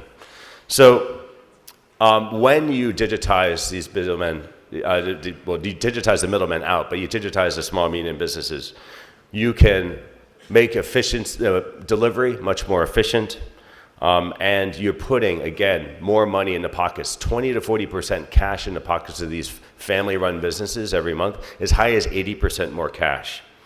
And so what happens is you get companies that are doing almost 300 million in sales that most of you here in the room have never heard of because they grew 10x in the last year. So I'll give you another example. So we talked about small businesses. The next one, and this is very popular, is ag tech. So when you digitize these small businesses, a lot of them are selling food. So we have the demand for the food. So what's the next step? Well, you move up the chain and you try and help the farmers. Now, middlemen have been taking advantage of shop owners for hundreds of years, maybe thousands. They're also taking advantage of farmers. So we have the demand for the outputs, for the grain, for the vegetables. Now we're looking to apply technology to hopefully disrupt and remove the middlemen, disrupt how agriculture is done in this market. The third area that many of the speakers talked about is education. So what are we doing here in education? We are one of the more active investors in online digital education around the world. Not just investors, but we also donate. I guess a proud son of Pakistan, the founder of Khan Academy. When Bill Gates donated, it's not a company, it's a charity. But Bill Gates donated 1.5 million. I think Google donated 2 million, and our fund donated 5 million to support this free, open access to education. But we do invest in companies that make money in education. One here is Nearpeer, where they help the sort of white collar workers kind of upskill to get better jobs. This is opening up economic independence, opening up opportunity. The last one, and I just added this because people keep on talking about freelancers. So if you can learn programming, yeah, you can make $50,000 a year. But if you can learn Instagram, which many people here know how to use in this country, you can actually do $150 a project. And before the currency devaluation, we were looking at, Pakistan freelancers being 1/6 the cost of others around the world. With currency devaluation, it's even better, it's 1/10. And instead of making $50,000 a year, you can actually make $12,000 a year, and you don't need to know how to program, you just need to know how to use Instagram. So what has happened the last year? I'm actually very optimistic. So we had a horrible flood. And there's blips, but in the 17 companies that we work with, there is basically no impact. We've seen inflation, and there's, again, blips, but overall, we've seen very little impact. Month after month after month, US-denominated growth. You get a little blip here and there, but the trend line is uninterrupted. Politics, I don't really talk about, but no impact. And then currency devaluation. A couple of them, 30, 40%, really no impact. So you cannot really stop technology. You can slow it down, but you cannot stop the disruption driven by digitization. And nobody could really stop it in China. They tried. The only reason why the telcos and the banks, or especially the banks, are still alive in China is because the government put their thumb on the scale and slowed down startups. For our vision of Pakistan, you cannot really stop something that puts 20 to 40, as much as 80% in people's pockets every month. But we want to do something different than China, right? We're partnering, and that's what we're here for. So we have Jazz. Jazz invested in one of our startups. Very happy to see that, Dastigir, that I mentioned. HBL is investing in our ecosystem. So I have two asks. One is capital. We have an insatiable demand. It's not very large right now, but it's growing quickly for capital for nano loans, micro loans, small, medium business loans. They're not exactly loans. They're Sharia compliant, but they're structured properly. The return of capital is great. They're paid back, much more reliable than a large corporate loan. And these loans are to drive transformational things that transform people's lives. When you have a smartphone, you can get a job. When you have training, when you get education, you can get a better job. The second ask is, again, be part of the disruption here. Don't be the disrupted. So please reach out for partnerships. There's a lot that you can do by partnering up with startups. Because as we saw with China, the startups started off small, but they ended up very big. And we hope that they can drive a brighter and a more positive future for Pakistan, not just large corporates, but the small mom and pops. And if you're a middleman or a middlewoman, I'm sorry. So thank you very much.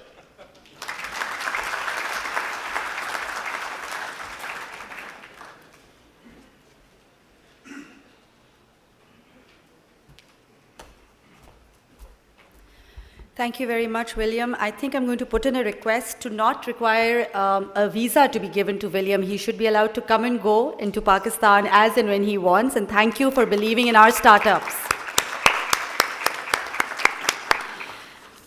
All right, so now we come to our last speaker.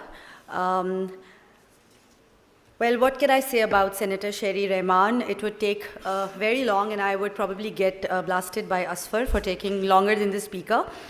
But she is a former journalist. She was the former information minister.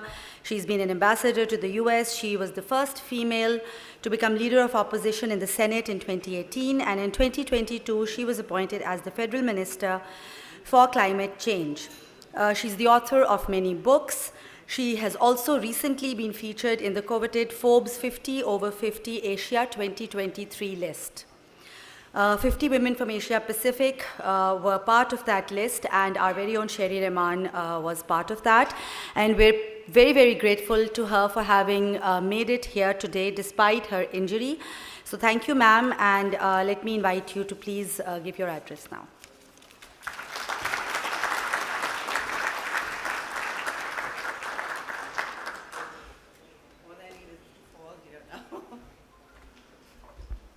Bismillahirrahmanirrahim. Good morning.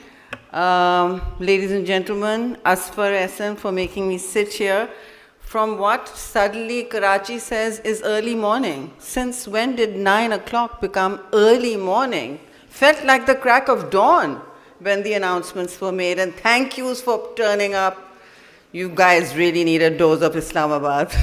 Start early and end up early. That's how businesses run, so I'm a little surprised that Karachi is beginning to start later and later. I believe it's not. So thank you for this.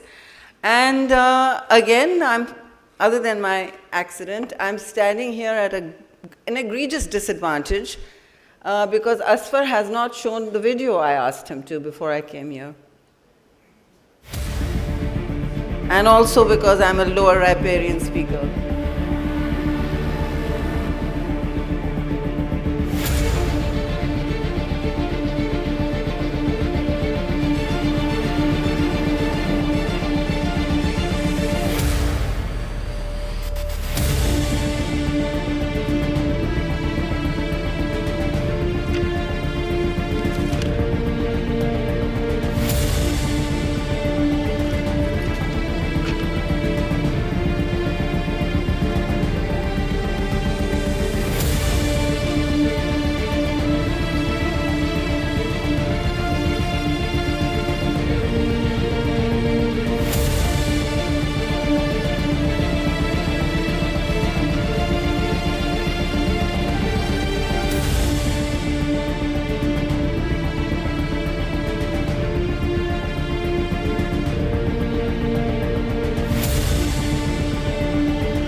Thank you.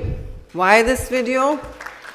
Not to engage this audience only, obviously that's important, and I believe in the power of visual, audiovisual communications.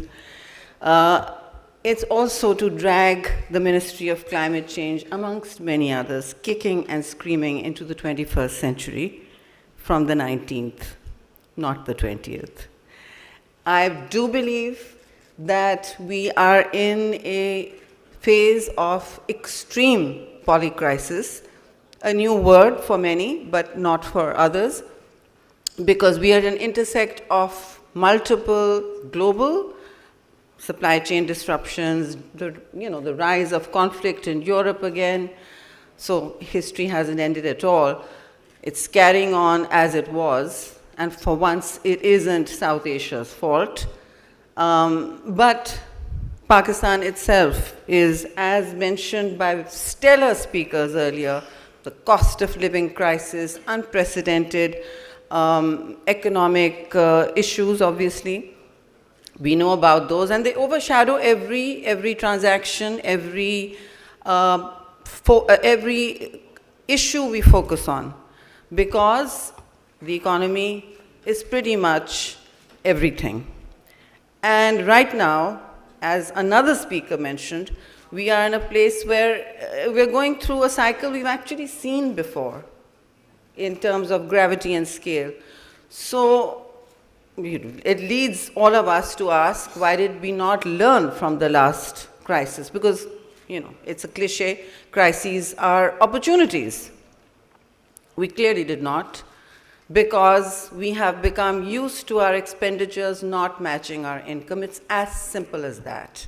And why is that? Because we're not making the cuts we need to. I have to say this other than my climate work, because frankly, it's something that I have strong views on, and it is something that we as a nation, and here you have business leaders, need to now start leaning in on saying, well, we are not going to use single-use plastic, for instance. It's all over the room. And I will not just make PowerPoint presentations. I will connect them to your life, which is very unfortunate. But that's how things change. Secondly, we need to ask ourselves, people mentioned energy and energy models, absolutely right, unsustainable. Why are we not accepting power adjustments and cuts in consumption? Forget the import bill.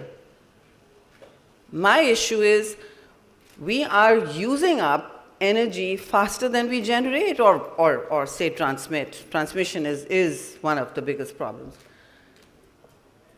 Countries are shops are open at 10:30 in the night. Is that the case in any other country we are seeking money from? Ladies and gentlemen, it's not. They're closing at 6. Their light sensors on streets are following them. They're not running 10-day wedding extravaganzas in the middle of an egregious polycrisis. So, countries are a sum of their parts. You get the leaders you deserve. You get the policies you want to lead. We've been pushing this energy-saving business for various reasons. Power Ministry wants to cut down. Finance Ministry wants to reduce costs. You have to reduce costs. You can't be rent seekers all your life.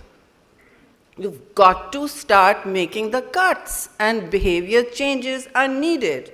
So whatever disruption is coming into your life, good, bad, ugly, it's got to happen, and it's got to happen within this decade. Please, all the old targets, at least all climate and development targets, are set to 2050 globally. They've got to change because we are in a different longitude and latitude of stress, of climate stress, and I'm going to come to that because here there is a cognitive disconnect, even in this room. Well, thank you, Asfar. I think he just got me here because he thinks, I'll make sure the room doesn't go to sleep. It's not about climate, but it probably is.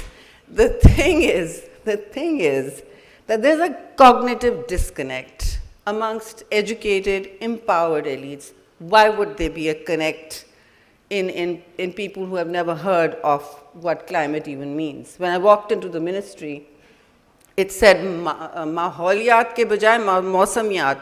Mausam is weather, for crying out loud. It is. Mausam is weather. Maholiyat is environment and climate. You can shake your head, but that's how it is now. You're agreeing? Okay, so that's what it said. Many countries still haven't understood what their climate ministries are meant to do other than deal in international treaties, and that is why really that ministry was set up. We deal with 25 to 26 odd complex conventions and treaties that we are signatory to or are compliant to and will be seeking transitions into. They can be hazardous waste, they can be anything. So there's a lot of them. COP27 is not a treaty, it's just a forum, but there are many such COPs also that you don't hear about. So our job is, with a few officers to deal with that. There was no question of communicating too much business here. Trees were planted as the way out. It's excellent. Nature-based solutions are fantastic. But you've got to do a lot more than that. I see federal ministries because of devolution, pretty much regulatory bodies. Our job, I have told the ministry, is to make policy. If it applies to Islamabad and the rest of the country, and I found that the rest of the country is pretty grateful when you hand down a well-honed policy down to them. I've seen it on many things, including just even task forces. They're okay, they want to work. The bureaucracy is, they want expertise, they want guidance, they want leadership. Then the rest is up to them. So I wrote knowledge here as a first priority because of this cognitive disconnect. The world has had it. I mean, the entire neoconservative world has a disconnect with climate. Why? Because you don't want to know about it, simply because it's a non-traditional threat, it's slow onset, and I wasn't appointed climate minister, I chose to be one, because I think this needs a change. And this needs a change simply, I think we've started confronting our crisis a little late. This year's flood was not just a horrible flood. It was a century-breaking record. I haven't brought you that video that brought tears to people's eyes in Geneva and at COP and everywhere else. It leaves you silenced and humbled. So we have good video making qualities at least. But apart from that, what is important is that it is speaking to, it's a postcard from the future. This is a future summit. Pakistan has been home to a postcard from the future. And who has sent it? Not God, certainly not. Nature has sent it, because we've been exploiting nature. And I remember saying this to the UN Secretary General when he came here. I said, 33 million affected. The world hasn't seen a climate-induced event like this. He said, you're right. I said, and this is a postcard from nature, which is showing you and the rest of the world that this will happen. Now, Karachi, like all big cities, is a little bit immune to the long-term playouts of disasters, of extreme vulnerability. Of course, there is huge vulnerability here too. But the real edge is in the trenches, always in rural areas, the agricultural lands that get destroyed forever. And some are this time. There are great lakes in the middle of, in the heart of Sindh, of what used to be agricultural Sindh. You can run boats on them now, if you want to. They're not going back to normal. But then nothing is going back to normal. There is no business as usual. There cannot be. Because, not because of the flood and 33 million affected, but it's a wake-up call. It's a wake-up call to Pakistan, to South Asia, to citizens, to businesses, and to, I think not just the global South, but the global North. So crisis will come to them later. But make no mistake, the disruptions, the dystopias will come one after another in different forms to every country, because when one ecosystem fails, another follows very soon. That is a law of nature. The other law of nature is that you cannot exploit it forever. And Antonio Guterres was quite right. He said, this is a war nature is waging. And I told him, I said, well, we are the front line. We can't afford to be a front line again and again. We've already faced down the longest war, geopolitical war in history. That's enough for us, 80,000 people down, maybe more.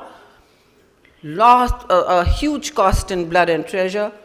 We are certainly no match for a war that nature wages, because within days, all the work you've done is gone. It's just gone, it's disrupted. So please take climate seriously. I hear threats mentioned, I hear risks mentioned. Even here, it's perhaps terrorism on the borders, and it's always, of course, economic. But there's always some other crisis to be privileged and prioritized before this. Why? Because you have to make difficult choices.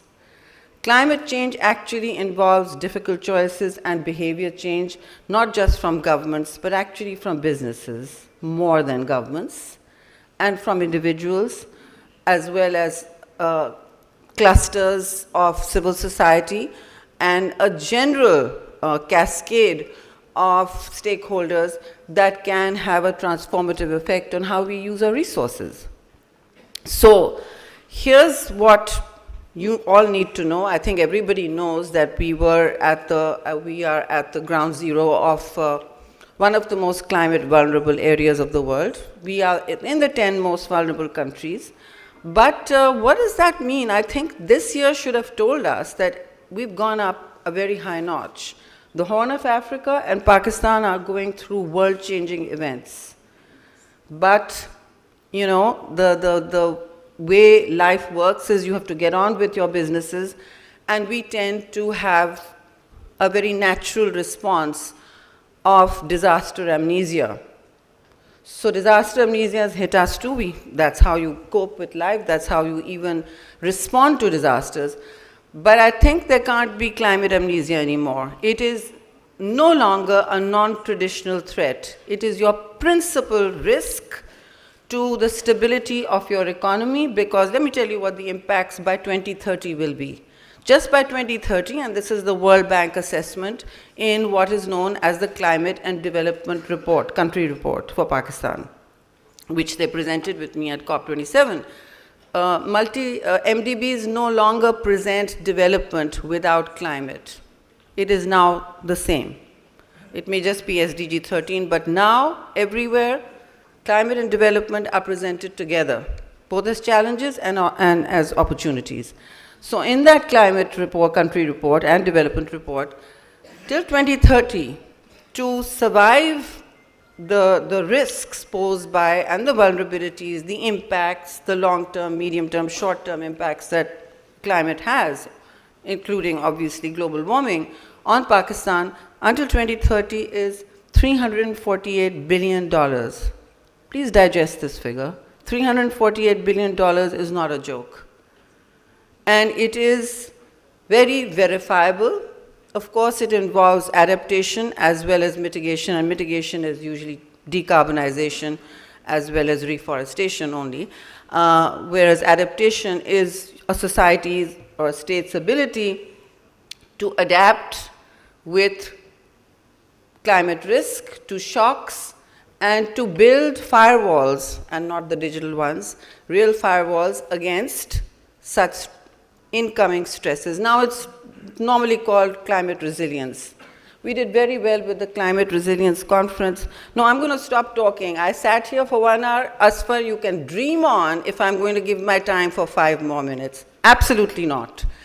So it's going to be 10 at the minimum. And here I'm saying people have to understand that we are now in an accelerated phase of warming. For 3 years running, Pakistan was the hottest place on the planet. People have not registered this. This is data that is out there. It is UN data. This year, it was 53.7 degrees. I was just reading a piece here where it will be too hot for humans to work. This year it was Jacobabad or Dadu. Jacobabad, Dadu and Turbat near Quetta have been, for the last 3 years, the hottest places on the planet every summer. We have not known hotter temperatures than that, the world. So I think it's time to take stock. At climate conferences, you do an annual or a quarterly stock take. And the stock take in Pakistan is that we all have climate amnesia. Why? Because now we'll have to make difficult choices about plastics. Your Indus River is the second most plastic choked river in the world. Businesses are using this, businesses are putting this out. No amount of regulation in the world has stopped plastic production. This year, 2021, saw, and it's a global crisis, we saw the highest amount of plastic produced, metric tons, over 138 million metric tons. And a very small percentage of that is recycled, less than 10%. It's not going to be. And by 2050, you'll have more plastic in the ocean, microplastics, than fish. So what are we doing about it? Okay, I'm here to say that governments have to build the framework, the fences, and let everyone else come, as they say, right? You have to, as businesses, take the lead. Why? Because it's not governments or states that have led to climate toxicity. It's businesses, okay? Over the last 100 years, most of global warming, 71%, has come from the big companies who are bigger than states in and of themselves. That is the case here too. It's companies, big, small, and it's individuals, and government has stood and watched. I'm not abdicating responsibility at all. I'm taking full responsibility. But climate change, adaptation is not done in a vacuum. It's not done from Islamabad in a small office or a big office. It's done in people's hearts, homes, businesses, and schools, and communities. So what are we suggesting? Before this flood happened, and I would have told Asfar, I would like to do my, we've created what is known as the axis of adaptation. Even at international conferences, it's only mitigation, because the global north needs mitigation and will focus on it. They don't need to deal with adaptation right now. They're colder climates. These crises will come last to them. 40 degrees this summer for Europe caused a lot of pain. Forest fires, year one. I was just telling my forestry head that please prepare early for the forest fire season in the Margalas, because that's what we are responsible for. It will not be stopped. It just has to be fought. Just like fires all over the world. Forest fires will start earlier, the burn season will be much earlier. And the future that we are racing towards is not 1.5 as determined by the Paris conference, and in English that simply means that 1.5 degrees over pre-industrial levels is all that the human race and this planet can endure. Otherwise, everything is up for a very, very cataclysmic change. In that, I think we're hurtling towards 2.5 or even 3 degree worlds by 2050. So for Pakistan and other less resilient countries, 2030 is the decisive decade. You've got to take all your actions prior and other before that, because by then you will have reached such a tipping point and such a scale of accelerated climate events that economies, businesses, homes, especially vulnerable communities, will not be able to respond or rebuild in time. And we, as we went to Geneva, I said this, I said countries like Pakistan may be in a rebuilding trap, which is by the time, and we did very well, we raised a lot of money at Geneva, there was confidence in this government, clearly, in the climate resilience plans we presented. And those are only flood resilience plans. It took us many nights, really literally many nights, in 2, 3, 4 ministries, including the planning ministry, to just create those documents, to respond to the flood and to make sure that they are able to withstand the scrutiny of investors, of MDBs, of our development partners, and the international community. Obviously, we did well because instead of the $4 billion that we were expecting of commitments, we got $9 billion. The documents were, the resilience planning was excellent. Now, executing that planning on the ground, another ball game. It takes time. These are all big flood resilience infrastructure projects.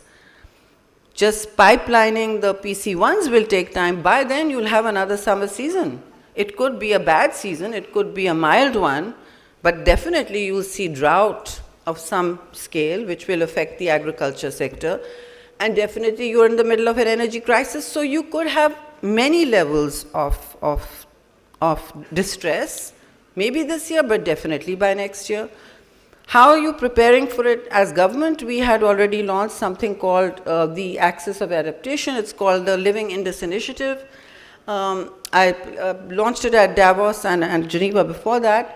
But investors are all maxed out. We're taking their money into the resilience projects now.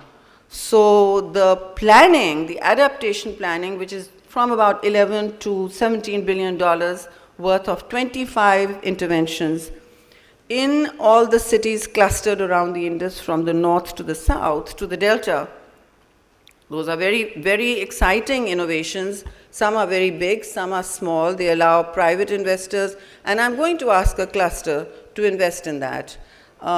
We will work on this. We will do a presentation and show you what interventions are needed. Some are very big ones. Just to projectize some of the big ones, I have asked UNEP, UN Environment Agency, to build, start building the PC1s with Government of Pakistan. There isn't enough climate development expertise in our ranks, or even green financing. So it's going to be projectized. It will take time.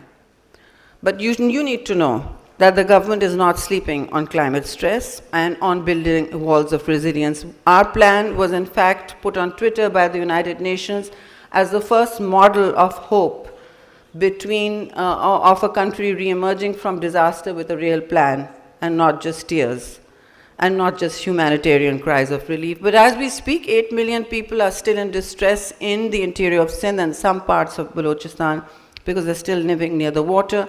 They don't have homes to go to. So as you plan your next philanthropy, because Karachi is a very philanthropic city, I do know that from personal experience in my other lives of fundraising for big charities, do consider your own conduits to giving these people some relief. It's just relief right now. The reconstruction phases and the rehabilitation phases are to be taken care of by government and rehab partners. They will always be inadequate. 33 million people is the size of 3 medium-sized European countries. Your population is that big.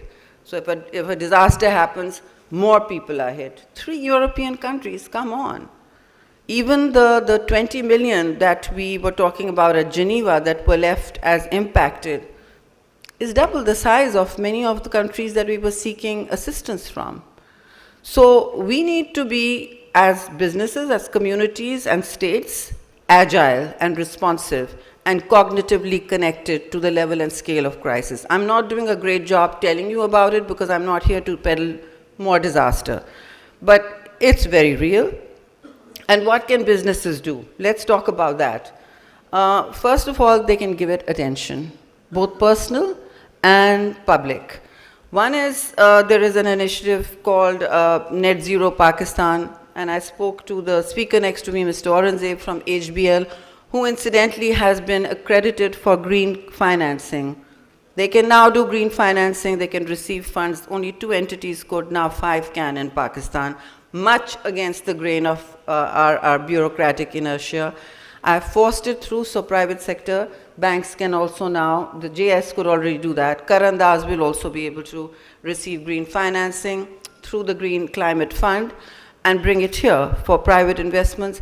Acumen Fund has also been, again, I said, kicking and screaming, brought in as a big agriculture, small agriculture climate investment of about $80 to $90 million. So these are firsts. The country did not even have vehicles to understand these. Our ministries are not designed for the 21st century. At least the climate is not. So I had to bring in whoever I could, private experts to give my bureaucrats who are protecting, literally protecting, at least mine are, what goes on in the future and who suddenly goes belly up and then we're left with a bankruptcy and a crisis to answer for. That this is how the future, this is how blended financing will work, this is how interventions are needed. Okay, what can businesses do? Look, you have to first be very real. Most businesses are not reporting their SDG compliance. About only 25% are. There's a huge gap. They are not reporting on any SDG compliance. Their ESG is very low. It's mostly talk, and it gets you all the right, it ticks all the right boxes, but it's not implemented half the time, and that's a confession from companies themselves, whereas you know that investing in sustainability will give you, whether it's a country, $1 invested will give you $4 in returns, and if you're investing in sustainability as your company, your return on equity will be at least 200%. That's a study I think IFC has done. You can look at it, return on assets will be 110, but return on equity much higher. So sustainability is a viable investment. Circularity of your small economy is a viable investment to make, but it's not being made. Every company, including this hotel that we're in, every household generates waste. We are not processing that waste as we should, and we are not building in any recycling protocols into our big businesses, which is the case everywhere else in the world. The state does not do it. The companies do, because the companies have led to the global warming. Countries have not. Countries are dealing with it, are coping with it. What else can you do? You need to see you need to start investing in sustainable vendors.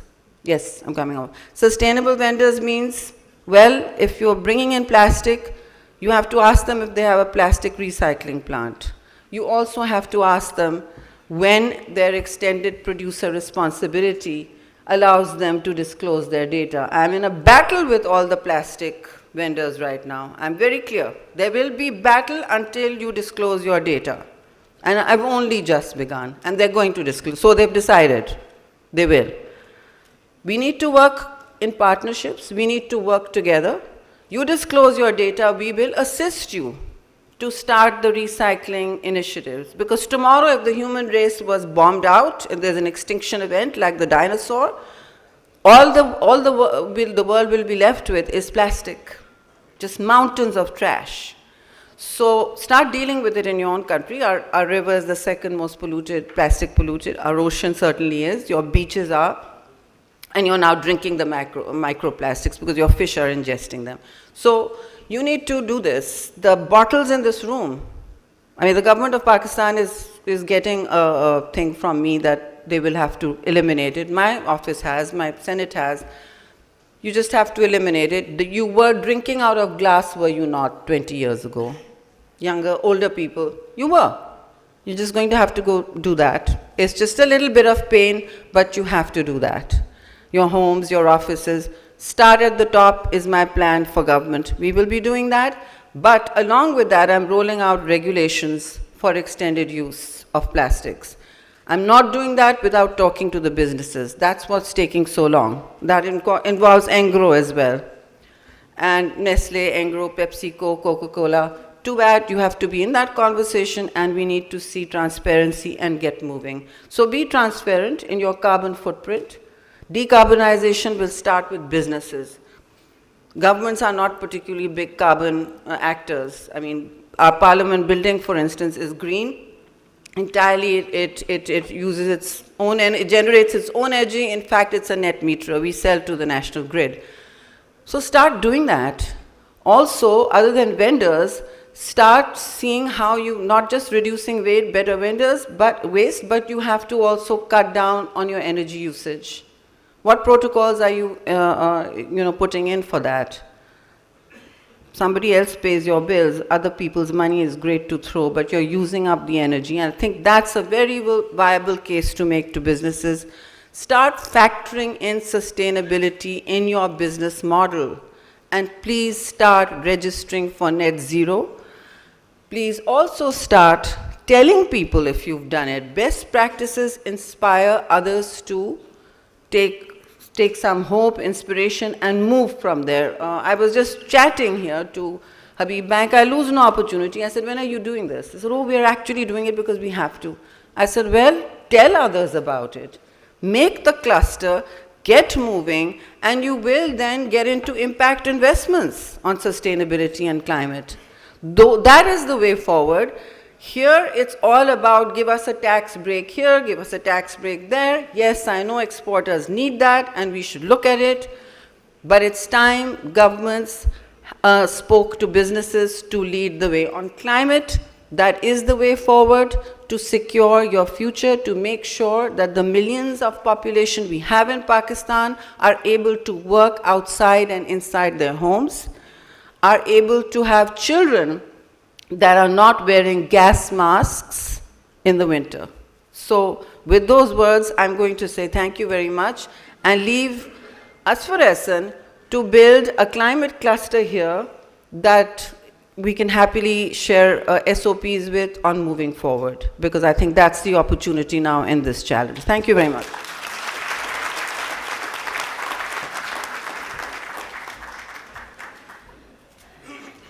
Thank you very much, ma'am. So with this, the inaugural session comes to a close, and before we move to the presentation of souvenirs, I would like to say on behalf of Natural Conferences Group that this session was truly invigorating. Just look at the lineup of speakers and panelists that we have up on stage. Heartfelt empathy for Pakistan, very, very clear messages of collaboration, of moving forward together.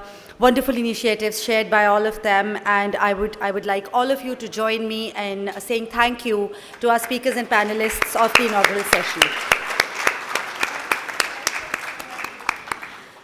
All right, so we have VCast as our outreach partner, and there is a VCast room where short snippets of our speakers will be recorded. So after this session, if please you could go to the VCast room for very short snippets. They won't take up much of your time. So now, could we have a little quiet at the back, please? So now, we will now come to the stage where we present very small tokens of our appreciation to our speakers. This is a book which we have presented at least one of our previous summits. It's called Journey Through Pakistan, and it follows the course of the mighty Indus River, which travels through Pakistan for more than 2,800 kilometers. I would request Asfar Ehsan to please take his position so that we can start the presentation of souvenirs. Sherry Rahman Saiba, I would request you to please distribute the souvenirs amongst our worthy speakers. Could we have the first book, Ma'am Sherry? All right, first of all, Nadir Saab, a request to please accept your copy of Journey Through Pakistan. Let's have some clapping, everybody.